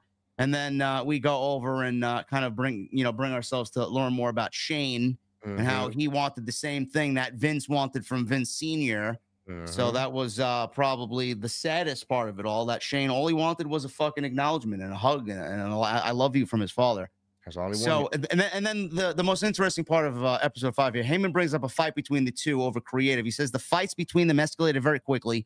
Vince handed a knife to Shane and told him to stab him in the heart, as that was the only way he could be in position to make a creative decision that he wanted. And if he didn't stick the dagger in, then he knew he wasn't a man or man enough to do it. The other option was to buy him out, and if I don't get out of your way, be prepared to get rid of me like I had to get rid of my father. Oh my God, dude. That's so melodramatic, but fucked up at the same time. Right. Oh my God. Just give him the business or don't. Shane decided to leave the company, and Vince said Shane wanted to take over and wanted him to step aside. They grew apart and weren't seeing eye to eye anymore. Vince was the boss, and what he said went. So Shane didn't want to see things implode with his father. So Vince notes everyone has to know their place, and Shane's vision may have worked, but this is his business, so it's his vision. He advises anyone not to bring their family into their business. Man. Not if your father's Vince. Don't do that, man. No. I mean, if I had the kind of business that Vince did, I would absolutely want my son to follow in my footsteps. I'm gonna groom him. I'm gonna do everything that my father did not do for me. Yeah. But Vince is on the warpath to do everything that his father did to him, and he admits that he wasn't a great dad. I don't understand why you would do that. It's very ironic how that turned out, man. Very ironic. We go on. We see Donald Trump and the whole battle of the billionaires on episode 6. Cena says McMahon is the greatest WWE personality ever, but was used sparingly after the Attitude Era. Then we see that fucking gerbil Brian Gewirtz. He says they pitched having Mr. McMahon have a midlife crisis, but Vince had the idea of someone killing him, which they showed the whole limousine angle. Yeah. And then we get the Chris Benoit stuff, which we already talked about. I would have loved to see where that limo fucking storyline went. He wanted people to really kind of mourn over losing Vince. He wanted people to think Vince was dead. Yeah, he wanted to see how the world would react if he died. I don't know. Where would that storyline have gone?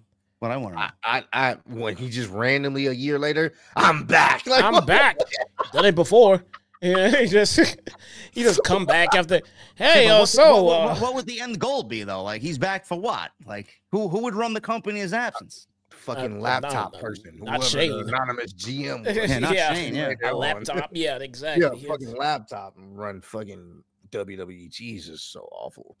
Yeah, the most of this was about. I guess the first half of this was about Benoit. We already talked about that. Then we see the Undertaker. We talked about that. Vince didn't think the Undertaker had a concussion. He was more upset about losing the streak, which is fucking ridiculous to even think. No.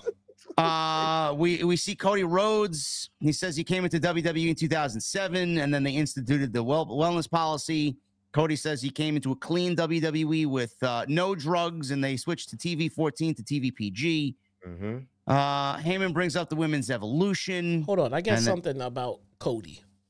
So earlier on in the series, Vince McMahon said, I think this is the first episode, Vince said that his first choice to lead the company before he landed on Hogan was actually Dusty Rhodes.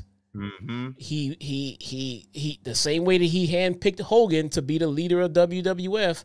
Before he got to Hogan, he picked Dusty Rhodes, and Dusty Rhodes declined.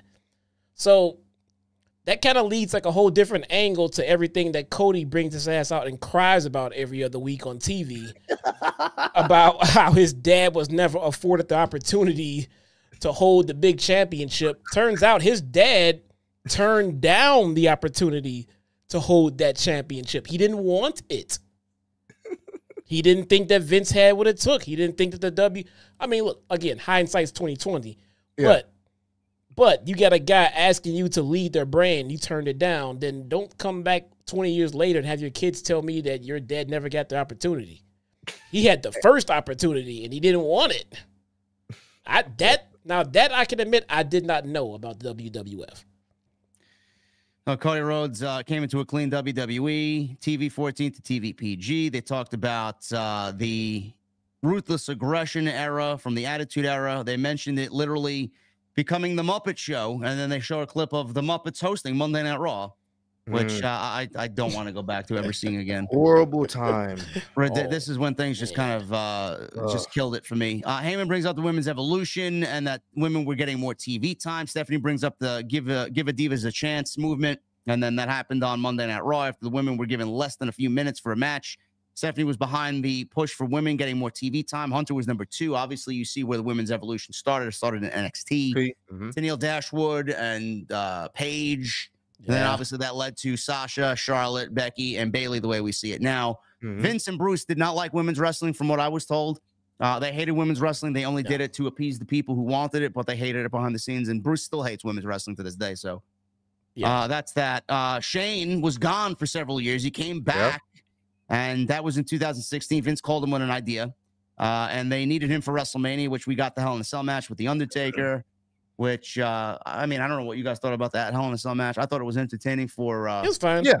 It was a terrible show, and that was a standout for sure. Oh, it was best part of the most enjoyable part of that show. But Shane returning to the company, I believe, to this day, was the absolute biggest pop in WWE history. It was definitely one of them. That was in history. It was one of them. That was a loud pop. It wasn't just loud. It was sustained. It went for a very long time. that was an insane pop. They were in a normal Detroit. human being would realize, oh man, they really love my son. Maybe I should give him some part of the business. No, yeah, nah, he's not a normal human being. Nah, get the fuck out of here, son. Go to AEW. After that Hell in a Cell match, they Go showed to an Vince airport. watching the match. They showed Vince watching the match at Gorilla. Booker says it was like Shane was trying to prove something to Vince that night by doing the craziest shit he could think of. And then after that match, it was when he finally gave his father a hug, and Vince told him he loved him. And I mean, that's quite sad that he had to go through all that, you know. And they documented the Kurt Angle match, a King of the Ring, and how he was dropped on his head and through the glass. So, you know, Triple H brings up how some wrestlers will say Vince is a father figure. Taker, Trish, Cena all said Vince was a father to them. Taker says, honestly, I would take a bullet for that man. I believe him, honestly, when he says that. Yeah. So, and this is what we talked about earlier. A lot of these people like that, and in this documentary, are never going to say Bruce, are never going to say anything remotely negative about Vince because they are indebted to him. Yes. Like their whole life was given to Vince, and he paid them and made them who they are today. Nothing. You're not going to hear anything from anybody like this. Yeah. About Vince being a bad person. So, no. You know, when people say it was a gotcha piece, I don't really understand how. Yeah. I really don't get how any of this was like, hey, man, we got you. This is going to make you look bad. Everybody knew this stuff. Because there were some, like we said earlier, there were some edits in there that you can tell that Netflix took some liberties on. But to label it as the whole thing as a gotcha piece, I don't agree with that. No. Bruce is only, you know, he's going to say whatever to defend Vince McMahon. So I don't trust the fucking word out of his mouth. Yeah. So we get Tony Atlas saying that Stephanie's just like her dad. Shane is too nice. Vince, Stephanie, and Triple H were the three most powerful people in WWE. And then they were in charge of the launch of the WWE Network. We saw the TV rights deals explode, which we know how much WWE's making on those. Social media platforms exploded. Linda McMahon joined Donald Trump's cabinet when he was president. And then we get some AEW mentions here, AEW footage. They have AEW footage, as they mentioned, composition starting up in 2019. And one of the founders and biggest stars was Cody Rhodes, and then he came back to WWE. And then we talk about Roman Reigns and how Shawn Michaels says that this is above his pay grade, but he heard Triple H was the next in line. Everybody thought Stephanie was next in line, and then Shane. So obviously, we're glad at where WWE is right now. And then obviously we end with the McMahon story of him stepping down as CEO amidst the allegations that he paid $3 million in hush money to a former employee that he had an affair with, which was Janelle Grant. And then we get on to basically a very lukewarm explanation as far as what we already heard by the Wall Street Journal. I thought they were going to go into it more, and I was very disappointed in episode 6 when we basically got the bare minimum of what we got here. I thought this is where it was going to get good, and it didn't go nowhere. Yeah. So we know that the last I heard, the Janelle Grant lawsuit, the feds asked to put it on pause. Because I guess they had a bigger fish to reel in with Vince. And when you look at this whole Diddy situation, I'm kind of understanding where they're trying to go with this. They're using the Janelle Grant lawsuit as a catalyst to get federal charges brought up on Vince. I think the feds are trying to lock this guy up at the end of the day, man. I hope so. I think that's what they're trying to get him out of here for real. And that's why he ended up leaving. Obviously, when things were coming out with the first initial reports and of the hush money, and he never came back because they were supposed to have some more filming. Because I don't think this documentary initially was supposed to be how Vince is portraying it as this hit piece. It was supposed to just be about his life and people talking about what they, how their relation was with him in WWE. Yes, they were going to get into some of the bad parts, but it was always, Vince always prevailed. Vince always came out on top. Well, that didn't happen because we didn't get to that point because he finally didn't come out on top. This is one of the only times where now, it's essentially they forced him out. He retired, they came back and they said, no, you got to go for real. You out of here. Also, for anyone that was on the fence and thinking I was crazy with maybe, possibly, if Vince had anything to do with Owen, let's not forget, Vince helped cover up Jimmy Snuka killing his goddamn girlfriend. Yeah. That's the thing. He walked into a police precinct with a briefcase behind closed doors amongst a bunch of detectives and police officers, and he walked out. And everything was settled. Yeah. That is messed up. And not because Vince condones murder. I'm not saying that. But I am saying Vince is more concerned about his goddamn card than he is some random girl getting killed. Yeah. He was over at that time. So in January 2023, Vince had returned as chairman after stepping down, and I repeatedly told everybody it was a fucking farce. He stepped down as co-CEO. Stephanie was there. He comes back. She quits. Yep. I remember this like the fucking back of my hand. I was sick to my stomach reading this story because everybody's like, hey, he's gone. And I even tweeted. It went viral. The greatest moment ever. He's gone, finally. I remember that. So, oh, my God. As soon as he came back, I'm like, there you go. It's all over. Vince was like, in a situation where he was then firing, Jesse, you remember. Yeah. He was firing people on the board. Yep. To swing the power back into his favor, so nobody could get rid of him. Meanwhile, all we heard was that Triple H, Nick Khan, Stephanie McMahon, all on the board. Triple H wasn't on the board. I think maybe at the time he was on the board, but they all voted Vince to not return. Unanimously voted him not to return. And then all of a sudden he comes back and then he's chairman of the board again. It's then Stephanie quits entirely. I remember thinking that, sweet, Vince is gone and Stephanie is going to be the McMahon that's going to lead us out of this fucking bullshit and into better pastures and everything else. Stephanie quits. What? That man was gone for 6 months, scheming his way to come back, and that's what he came up with. Vince had controlling votes through what he did, and he changed members of the board to those that would vote him yes. So that's exactly what he did. Dave Meltzer says Vince felt he never should have quit and was told by someone close to him that he thinks it was something that was a mistake. And it was Stephanie, yeah. Stephanie talked him into quit, yep. And I think he made her quit. Stephanie loved this business. Stephanie said numerous times she grew up in this business. She believes this business. She loves this business.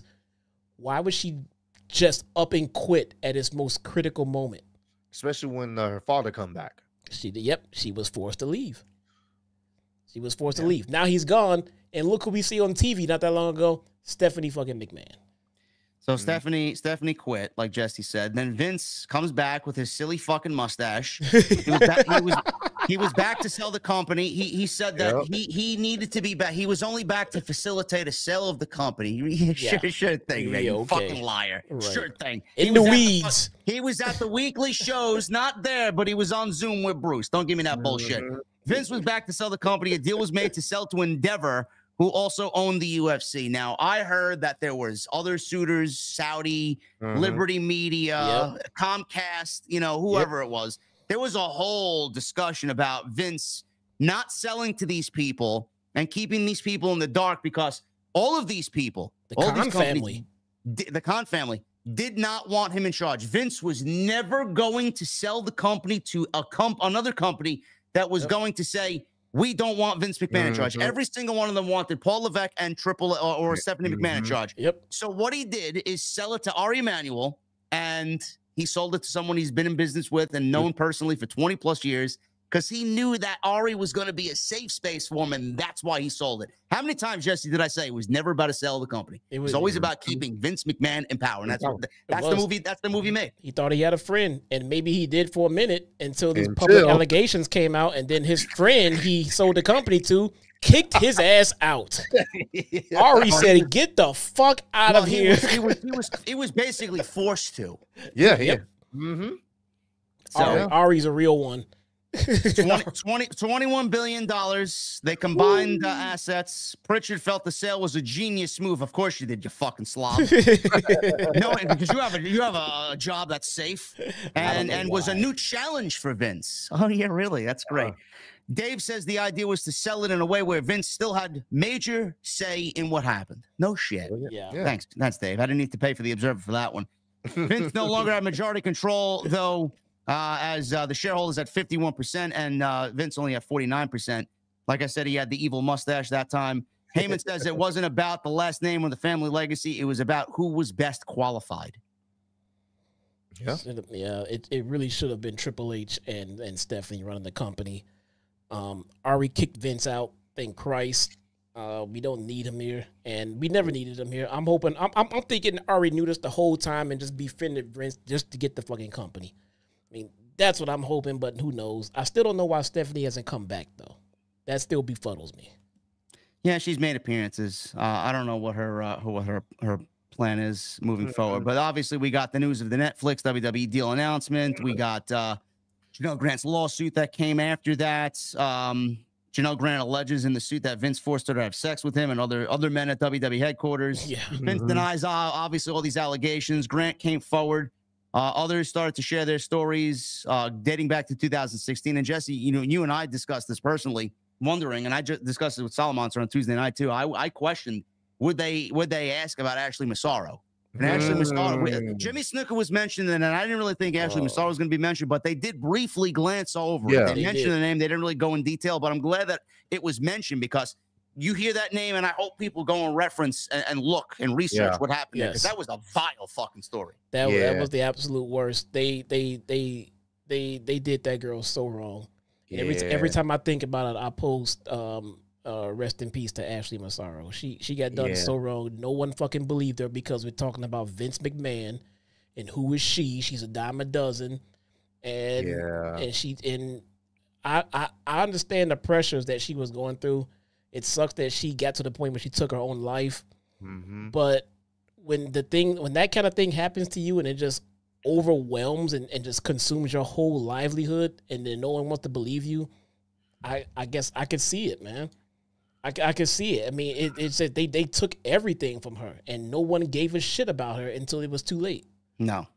Her attorney released a statement after Grant's lawsuit saying that Vince wanted to have sex with her, and she rejected his advances. He then put her in storylines where it was basically Vince embarrassing her. And we saw that clip, Jesse. You saw the clip, and Ross too. I think you guys know what I'm talking about here. We see Vince mocking her, crying, throwing coffee at her, man. Yeah, I seen that clip, and I don't know if I'm the only one that thought this. That was a little too real. That jumped off the screen to me as a little bit too real and too angry for Vince to be doing that during that moment. I don't know. It's saying it was random too. Yeah. I was just like, where's this coming from? Why is this happening to her in this particular segment this way? When I watched it, I was just like, I was confused on it. You know what I'm saying? So, and once again, this is where his character and who he is, even though he's just a separate, it blends, because obviously you're bringing in real life issues that you have with someone for whatever reason. They didn't do what you wanted them to do. So you know what I'm gonna do? I'm gonna embarrass you.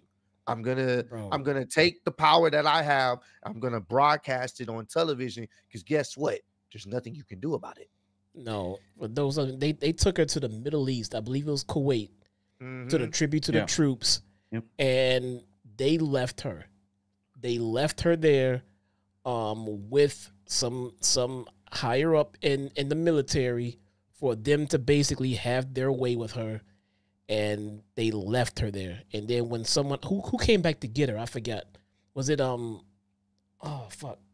It was one of I don't remember. Yeah, it was one of the head producers. They finally came back for her, and then when they did, they tried to censor and cover her story up and silence her and everything else. And when she finally because of the contract they had with the tribute to the troops and stuff. Yeah, it's they looked into it, did the U.S. military, and they didn't find significant evidence. They did that girl so fucking wrong. Were you guys surprised to hear Brock Lesnar's name brought up in this thing? Because the Wall Street Journal reporter said the crazy part is that Vince wasn't hiding all of this, which is unusual in the allegations, and brings it back to the Brock story. Bringing Brock into the story as Vince shared pictures of Grant with him and offered her up to Brock for sex. Did you guys get surprised when Brock's name was mentioned? And what do you think that's going to lead to Brock Lesnar now? I was surprised that they actually did that, because they never initially said it was him. No. It was just, we kind of can put two and two with the dates and what they were saying if you looked into the actual claim lawsuit or whatever, but they never actually say his name. So the fact that they actually just went ahead and said it was very telling. We knew it was Brock.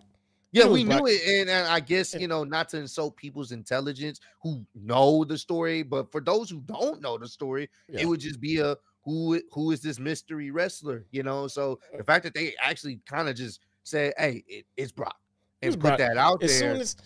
Yeah, as soon as I saw that segment, as soon as I saw that part of the documentary, I text JD right away and said, all right, Brock's not coming back, bro. They've outed him and said him by name. There's no way this high-profile documentary is going to hit the airwaves and they're going to bring Brock back in this situation. Right now, he's caught up in sex trafficking of Janelle Grant. I predicted that it comes back to TV next year around WrestleMania season after this documentary because I didn't think he was going to be mentioned. I don't think that anymore. I think he's finished. Yeah, especially with them trying to get all these other deals and how hot WWE is right now. They're gonna probably, for the most part, just kind of steer clear from him for now. So and then everybody wraps up here saying that, or the question was, what's Vince's legacy going to be? So Taker was asked what his legacy will be. He has a hard time coming up with an answer, so he gives no answer. Trish, Booker T, Cena says he's the wrong guy to ask that question, or the wrong people. They didn't give any answers to the question. Tony Atlas has no problem saying he's the greatest promoter of all time. Meltzer says there's a lot of positive and a lot of negative, and Vince is the most important figure in the history of pro wrestling. He was a creative genius in his prime. Far from a saint, says Meltzer. And then we go back to an interview in 2021 from Vince saying that he has no legacy and that people confuse who he is with his character. I don't think there's any confusion. There's no confusion at all. He knows who he is when he looks himself in the mirror. Yes, Vince, you're a sexual deviant. You fucking rapist. He says the lines. He said it. I mean, you don't. He doesn't need to say it. He says the lines of fact and fiction are blurred in the business and talks about the individual getting lost in the character, and he wonders which is character and what is him. He thinks it is a blend and isn't sure which one is exaggerated. Full of shit. What? Full of shit. Okay, he bro. said it at the end of the doc. Yeah, you got some childhood trauma that you never really addressed and that's what it is. It is what that's how he is the most important figure in the history of pro wrestling. He is the greatest promoter of all time. That does not excuse what he did as a human being. And whatever he did in pro wrestling, from this point on, no one is ever going to give a shit about what he did for all these years up until 2021. It doesn't matter. It's all over. It's all wiped away. It's erased from history. Might as well. Everybody's going to remember him as a fucking sex trafficker and a rapist. That's it. We live in a day and age now where stuff like that is not going to fall to the wayside. Nope. There will always be a nice large group of people who will bring that shit right back up when someone tries to forget that it ever happened. This is not the 80s and 90s anymore. No. You can't sweep it under the rug. You can't just make it go away with a briefcase full of money. Nope. Yeah. His money is no good anymore. He used to throw money at everything to hope it goes away, and most of the time it did. Now it can't. Not this time. No. Not this time, bro. So, guys, that is the show. Yeah, man. Don't you got super chats to go through? Yeah, I do, man. Give me 1 second. That is the show, and my God, man. We had a solid 1,900 in here. That is incredible, man. It's like records for this guy's show. It is, and I will take it. I will be a part of this, man. This is definitely fun. Hey, man. Had a good time. We appreciate you being a part of it, sir. I appreciate y'all having me on here, man. Man, so me and JD were talking about this earlier. We got to do this again. We got to rotate. Yeah. We should definitely, we should probably go to your channel next, Ross. Hey, I am down, man. People that know me or whatnot, and they know that I watch JD. I pop up in the chat every now and then. Wait, Ross, you in here? Like, Ross is here? What? Yes, I've been subscribed for a very long time. And you got a wrench too, man. You a sheriff, bro. That's... But man, we can definitely set that up. I know my subscribers would love to check this out. We can shoot the shit, talk about whatever. I definitely would love to hear y'all opinion on how y'all feel about Bad Blood that's coming up as well. And whenever we can set this up, bro, I'm definitely down to do this again. And really just try to show people, that the wrestling community, the people that y'all support, we can all agree to disagree and enjoy talking about professional wrestling, and that's what it's always about. That's what it should be about. I know, it turns into this tribalistic bullshit that it shouldn't be. If you like wrestling, you like whatever show that you like, cool. And I think seeing more wrestling content creators come together and share their difference of opinions and blend in different audiences, I think you need that. You need that for the community. So I'm down to do this again whenever y'all available, and we can get this going. Man, I can't wait, man. You tell me, bro, and I'll make sure that we are available to do just that, man. For sure. All you gotta do is make sure this guy is not doing something else. Hey, you're a busy man.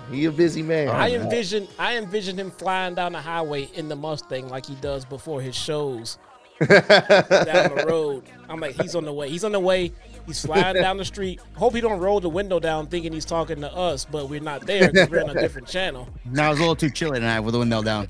Is it cold out there, man? It's 59 degrees right now. Oh, damn. That'd be lovely. I got 70 out here, man. Man, we straight 89, 90 still. Oh my God, man. Jeez. 89, 90, and we in September. That's that Houston life, boy. What the holy hell, man? We don't I don't let the cat out of the bag right now, but I think House of Glory is coming to Houston next year. What? Yeah. Are they following All In? I think so. I think it's around that time, but it was a Zilla Fatu idea. So I think because he obviously he trained at Booker T's place. Yeah, okay. Nice. Yeah, okay. I know Zilla. Shout out to him, man. Yeah. Cool dude. We trying to get some stuff set up with him. We saw him at Reality of Wrestling. They invited us out. I want to say like last month or something like that, month before last, and it was dope. Met Booker T and everybody, and it was cool experience, man. So yeah, definitely. Whenever y'all do come down here, we will definitely be there. Man, we'll definitely be there. I met Zilla for the first time over at Hog in Chicago, man. Mm-hmm. I told JD, like he told me, he said that's Umaga's son. I was like, is it really? Yeah. I'm gonna go talk to him. He's like, what, right now? Like, yeah, man, I want to go talk to this guy. This guy's a fucking legend, just by name alone, man. No, he's cool dude, man. Dude. Very good dude, man. He gave me some insight about what could be coming to WWE soon, and it's looking like things are starting to come together that way. Yeah, I hope he makes it to the big top, man. I watched him work for the first time. The guy's amazing, man. Yep. Cool dude, man. He is pretty good. Let's get into these super chats, man, so these people can get out of here and get to bed. These people stayed up late with us, man. Yeah, we appreciate y'all for that. Man, I cannot thank y'all enough, bro. Let's get into Cindy Enid, Taco Crew member. Welcome. Thank you so much. Along with Matt Fugitive, also a new Taco Crew member. Welcome, you guys. We have Raging Girl Gamer with the $9.99. Super chat says, to the GOAT to the IWC collab we needed to see to feed families. Bro, you guys have no idea how long I've been trying to get this collab together.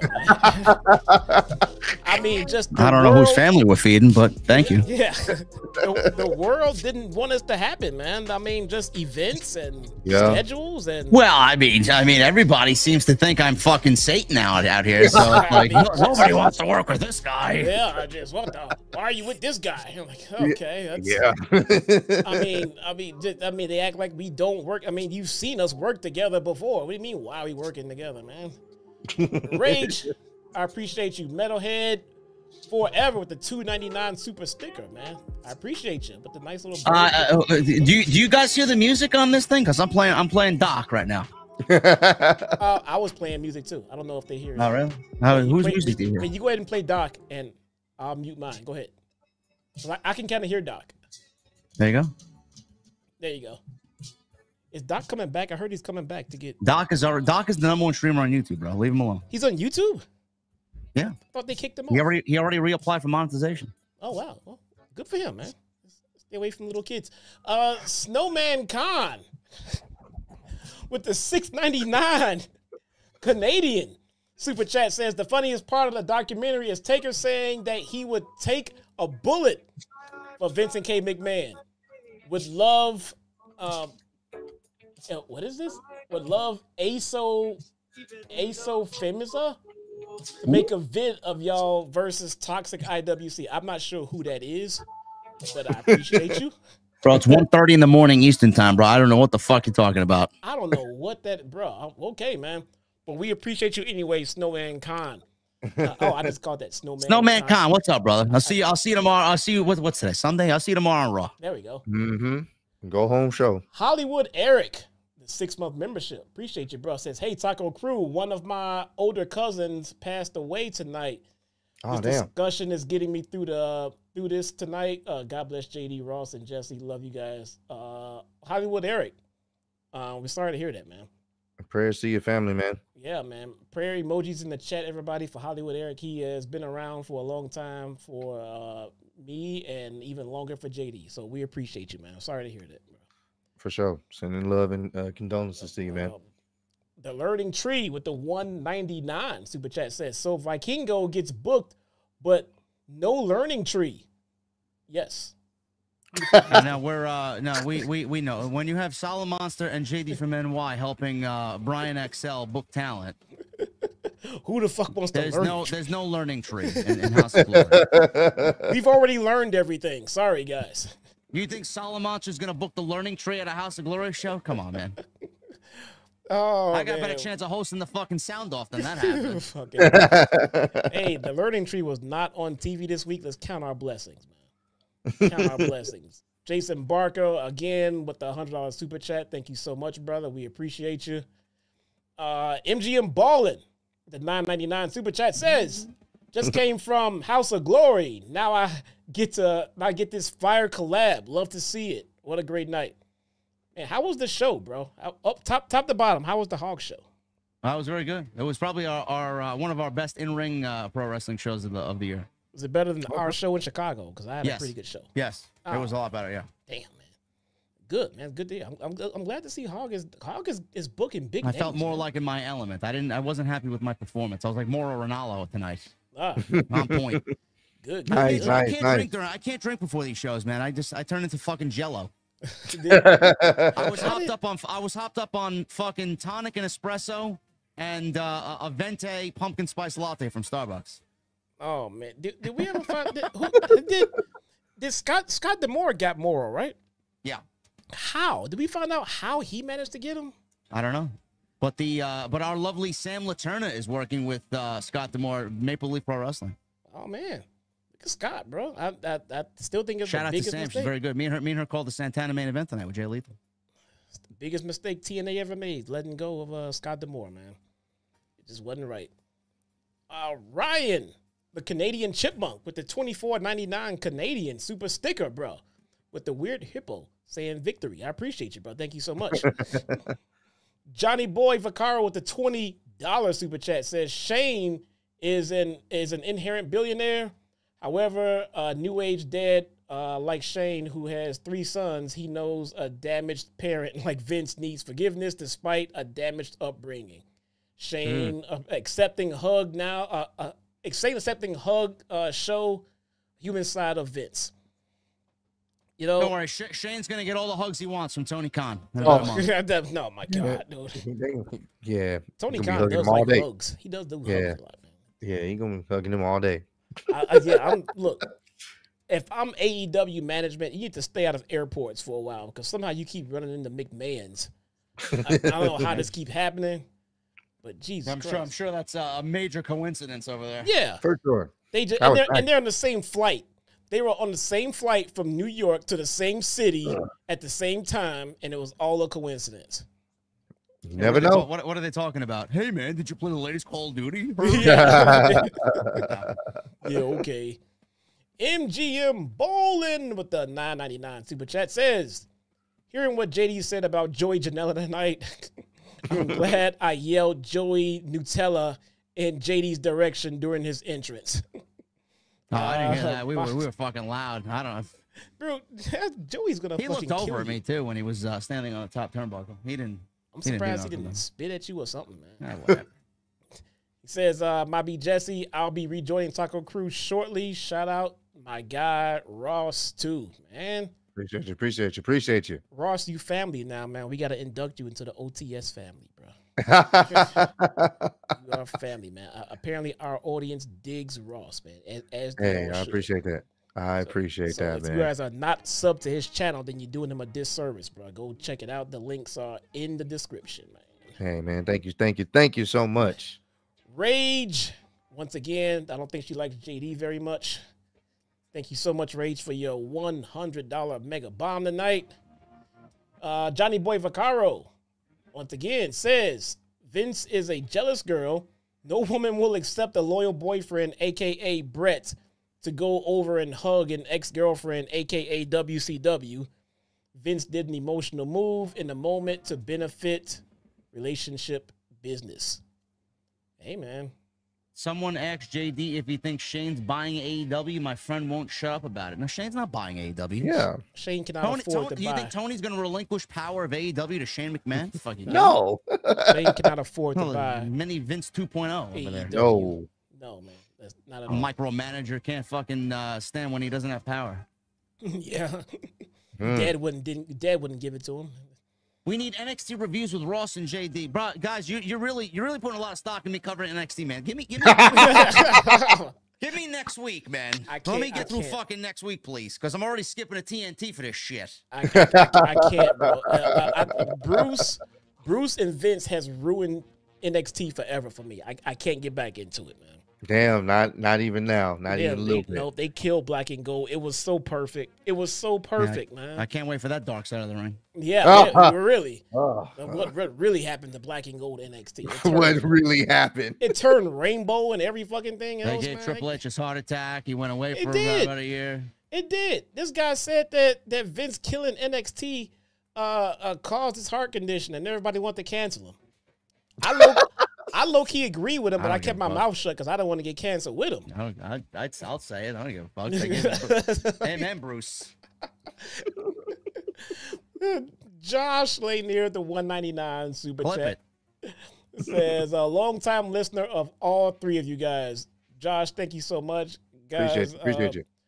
Josh contributes to me big time because Josh lets me use his login for AEW pay-per-views, man. Oh wow! Okay, all right. That's actually a lifesaver. I mean, it's a steal. I mean, so thank God. You made fun of me about using my grandma's illegal box. Look at me. I am, and they're going to Max, right? Josh also let me have his Max account, so I can still get them for free. On Max. I pay for that. Oh yeah, I got Max. I had to pay for that to watch Last of Us, so it's worth it. They coming back with a next season, right? Yeah. Mm-hmm. There we go, man. There you go. We got Johnny Boy Vaccaro again with the $5 super chat. Says, why is that fucking... There we go. Sorry. He says, Austin gave birth. WCW, ECW, and now WWF. He was the pipe bomb evolutionist of the brands. You know, Austin was not Austin in WCW, and he was garbage in ECW. He wasn't Austin until Vince made him Stone Cold Steve Austin, man. Are we really comparing Stunning Steve? Yeah. Stunning Stone Cold? Steve. Yeah, it's... I mean, people forget that just because these wrestlers existed, don't mean they actually really existed. Hogan was not Hogan until Vince Sr. coined him as Hogan, and then Vince Jr. made him a household name. Mm-hmm. So, it's the progression to it. The golden whatever the fuck he is, the golden shower or whatever the fuck he did, that was not a household name, man. That was... So sorry. Blue Jay, $2 super chat. First super chat for Jesse. Love this, love y'all. Hey, and for that, we love you, bro. Facts. Appreciate you. Marcus B, $2 super chat, says the birth of the Attitude Era was Austin 316, King of the Ring. Huh? You're not wrong. I'm starting to believe that the start of the Attitude Era is very subjective, and if you think it was this or you think it was that, and it was somewhere in the vicinity, you're probably not wrong. Yeah, facts. Don Parker, the $20 super chat, says this documentary was a trip down memory lane for me. That includes Hogan as a heel before Hulkamania and Backlund as champion, Austin 316, all of it. I will never forget Owen Hart's death and how disgusted I was by Vince. Hey, you speak for all of us here, man. Yeah, that was tough, bro. I was shocked. I was shocked for the first year, and after a while, I started looking back and saying, "Did Vince have something to do with that bullshit?"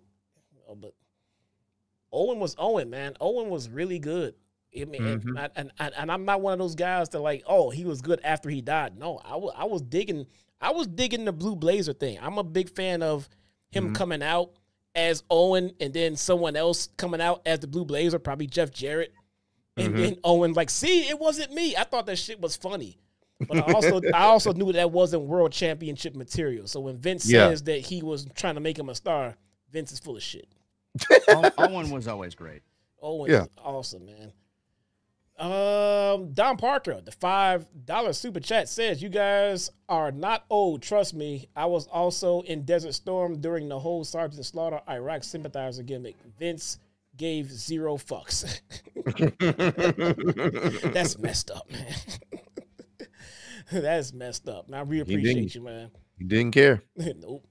The Learning Tree, Jericho, with the $10 super chat says, the way Kevin Dunn so coldly and nonchalantly dismissed Owen passing by simply telling JR he's dead and counting him down to resume the show angers me. He deserves an absolute worst. Bro, when I heard that, man, I mean, I don't know what to say. Fuck that guy. Yeah, man. Yeah. Owen's dead, and you're on, and 3, 2. I'm like, what the fuck, man? Another coincidence that he just got up and quit after the Vince allegations. Sure thing. Yeah. Quit before fucking Hunter could fire. I was at the Nassau Coliseum for World's End AEW with Ticket Drew, and we got the news that Kevin Dunn quit. I looked over at him, I'm like, really? Yeah. I wonder why. He quit before he can get fired, you fucking twat. Stay around and get fired like a man. Levi Litova with the $2.99 Aussie says, finally made it to a Chi-Town live stream. Be well. I will definitely be well, man. You too as well. Appreciate you, man. We got, was this Shakeless with the $2 super chat says, the blood was from the Brood attack on the Hardys. What? False. No. In the ring? No. It was on the edge. It was on the edge right where Owen fell. No, that is not true, man. Who told you that? Don Parker with the $10 super chat says, let's not forget Owen was booked as a member of the Nation of Domination. Making him a star? More like get the shovel. Still love the Nation, but it was at its end by that time. Vince is disgusting.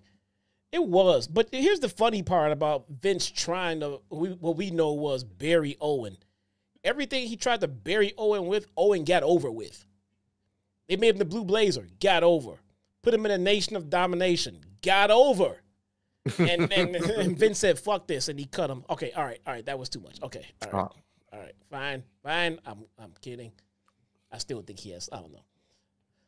Johnny Boy Vaccaro with the $5 super chat says, funny to see Vince against Shane wanting to buy him out, wanting to buy into UFC. Endeavor TKO took Vince out. Karma.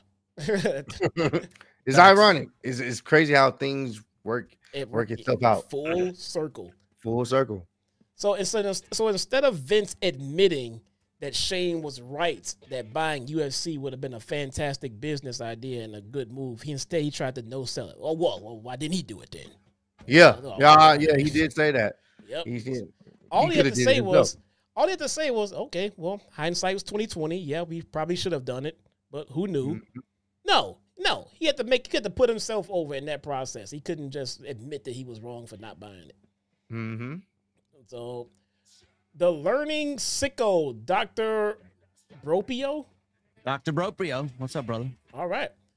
Says, to be fair, bringing back ECW, we got Durag Vince as ECW champion out of his terrible times.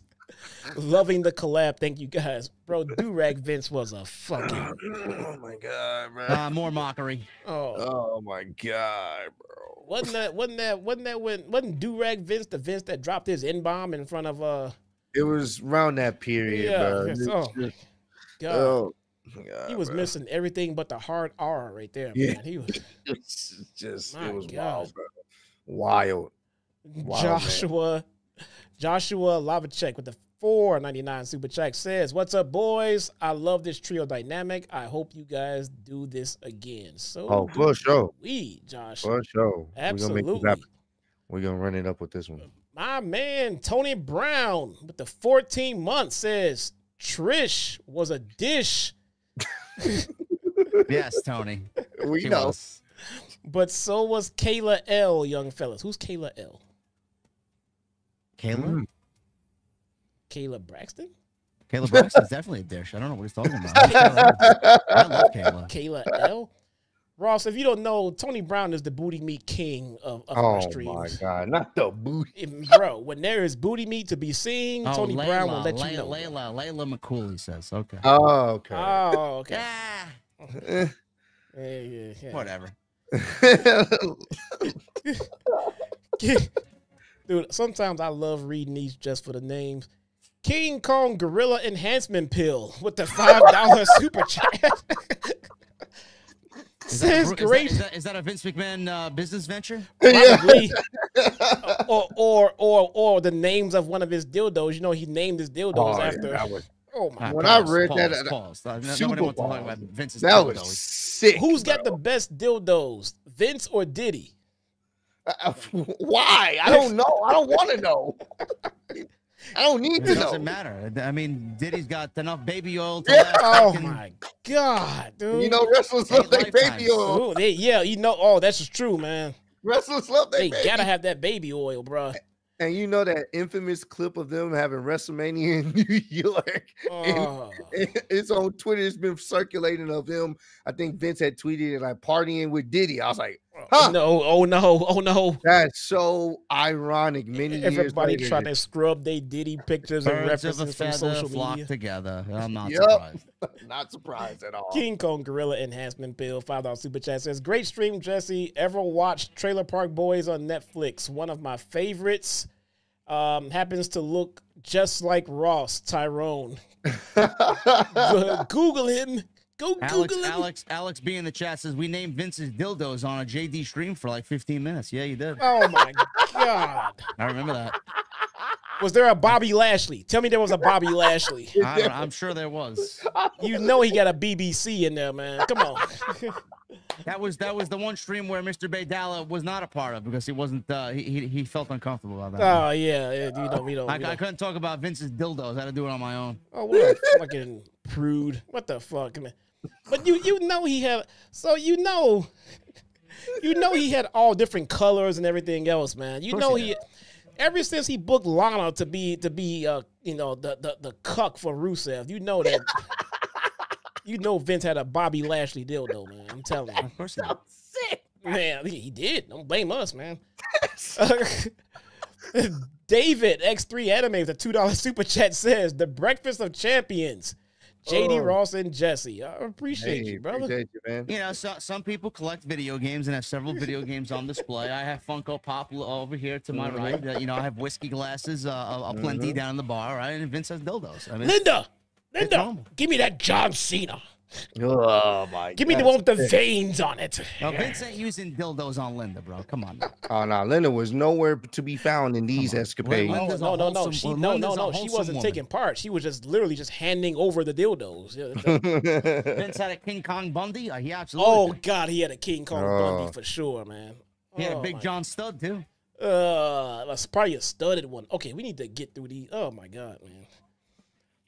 Snowman Khan back at it again with the 279 Canadian says, I meant Ace of Cinema.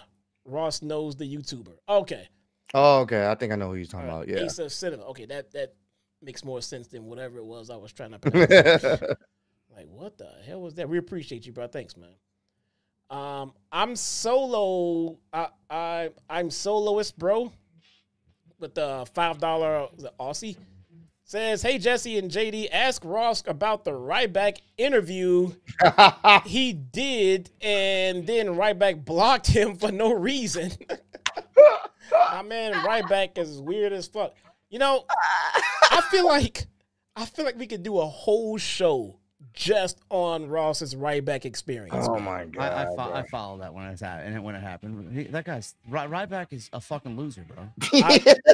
I ran into Ryback at WrestleMania 33 with Joe Cronin, and he just ranted Cronin out. Like, Cronin was making fun of him, but he lost his marbles. Just right there. Wade Barrett was sitting right next to him. I was filming the whole thing inconspicuously, and then they saw me filming, and then they tried to fucking kick us out of WrestleCon.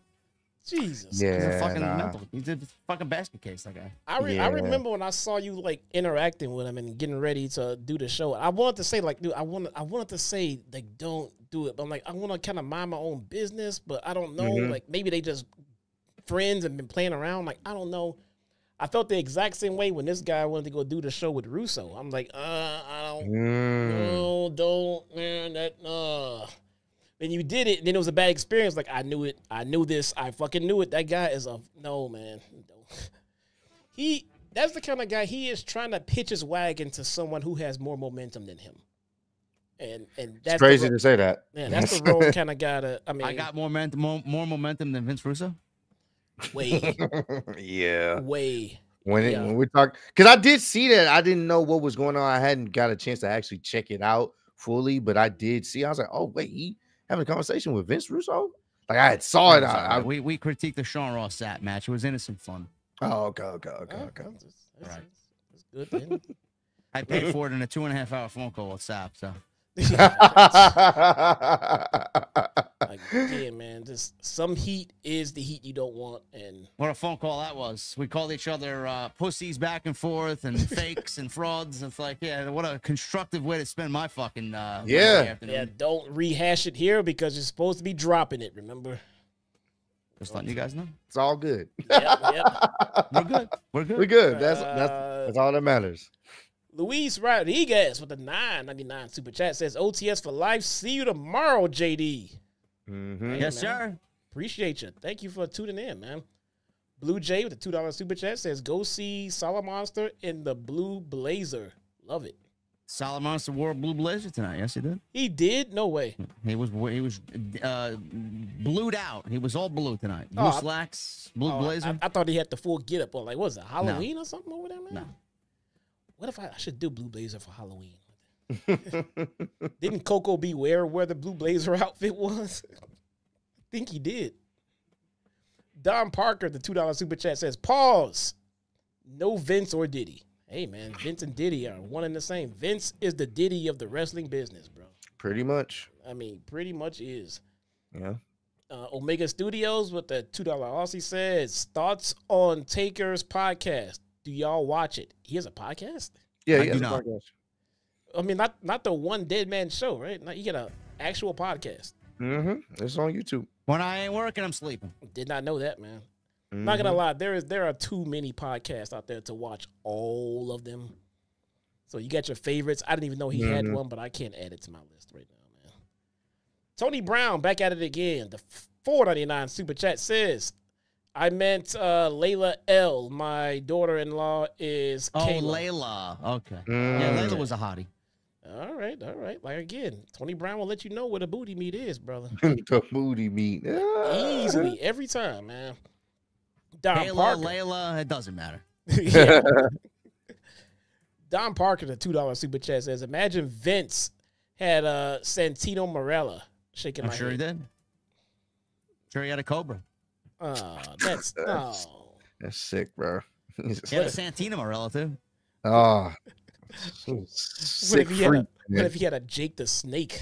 I'm sure he did. Probably named it Damien. Oh. Hey, that's... Yeah, it's in honor of that poor snake, yeah. And King Gorilla Enhancement Pill $5 super chat says, my username was inspired from a rap track called Heckler by Bizarre from D12 featuring Kool Keith. You guys cracked me up tonight. You know a Bizarre track? I know Bizarre did albums and shit like that, but you can name a Bizarre track. That is, oh yeah, that is you a fan. Fandom. That is a fan. You a fan? Man, I did not know he had anybody. I know he had anybody that followed his music like that. Man, I was shocked to see him on Shady's new album. I was shocked, guys. I cannot thank you guys enough for coming on and hanging out. You guys know we've been trying to get this done for a while. I don't want this to be the last time that we do this collab, man. Nah, this was fun. This was definitely fun. I want to keep it special, and we got to find something to do to keep this train going. We got one more. Mr. Team Bright 123 with the 199 super chat says, Mr. Team, bring it, clown. Mr. T. What did I say? Mr. T Bright. Yeah, that works. Yeah. Same thing. Mr. Team Bright. I apologize, man. With the 199 super chat. It is 1 o'clock in the morning here in Chicago. Fuck you guys. Who should have broken the Undertaker's streak? Fucking lightweight. Who should have broken the Undertaker's streak? Shawn Michaels. Bray Wyatt. You would have gave it to Shawn? You would have given it to Shawn at WrestleMania 25, yeah. Oh my, bro, one of my favorite matches. Oh my God, bro. I say Bray Wyatt, the next face of evil in the WWE. The only person I would have been okay with if they would have did something with it is when they gave it to Roman, when Roman beat him, and if it would have resulted in him turning, I would have been okay with it. But since it didn't, no. Yeah, if Roman was the first to do it and he turned, yeah, if Roman was the first to do it and he turned, that would have been fucking perfect. And I thought they were gonna do it, and they didn't. I could agree to that for sure. And the Abyss 86 with the 499 says, I thought Jay-Z, I thought JD was a racist. Why he's sitting here looking like Owen in the Nation of Domination? That's a good question, bro. Let me tell you something, man. And when someone wants to use that word in context with me, I'll just clip a screenshot of this podcast. They're like, here you go. I thought JD was racist. You are correct. JD is paying us to clear his racist tag. We are here to give him his street cred. Just like Vince, I throw my money around and hope things go away. Yeah. I hope that's going away. Yeah, it works, man. You exposed me. I'm sorry.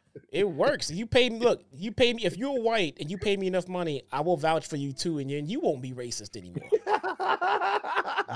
Ross charges more, so I suggest you come to me. Yeah, my going rate's a little bit more. It's a little bit more, man. Man, guys, that is the show. It is late as hell. Yeah. We bid you adieu. I appreciate you, man. If you guys are not following Ross, why not? You are crazy. If you are not, please do follow Ross on Kicking It with Ross and In the Clutch. With his BFF Dub. Oh, you ain't gotta say it like that. I love that. Hey, Dub, if you watch it, man, shout out, man. I'm a big fan, man.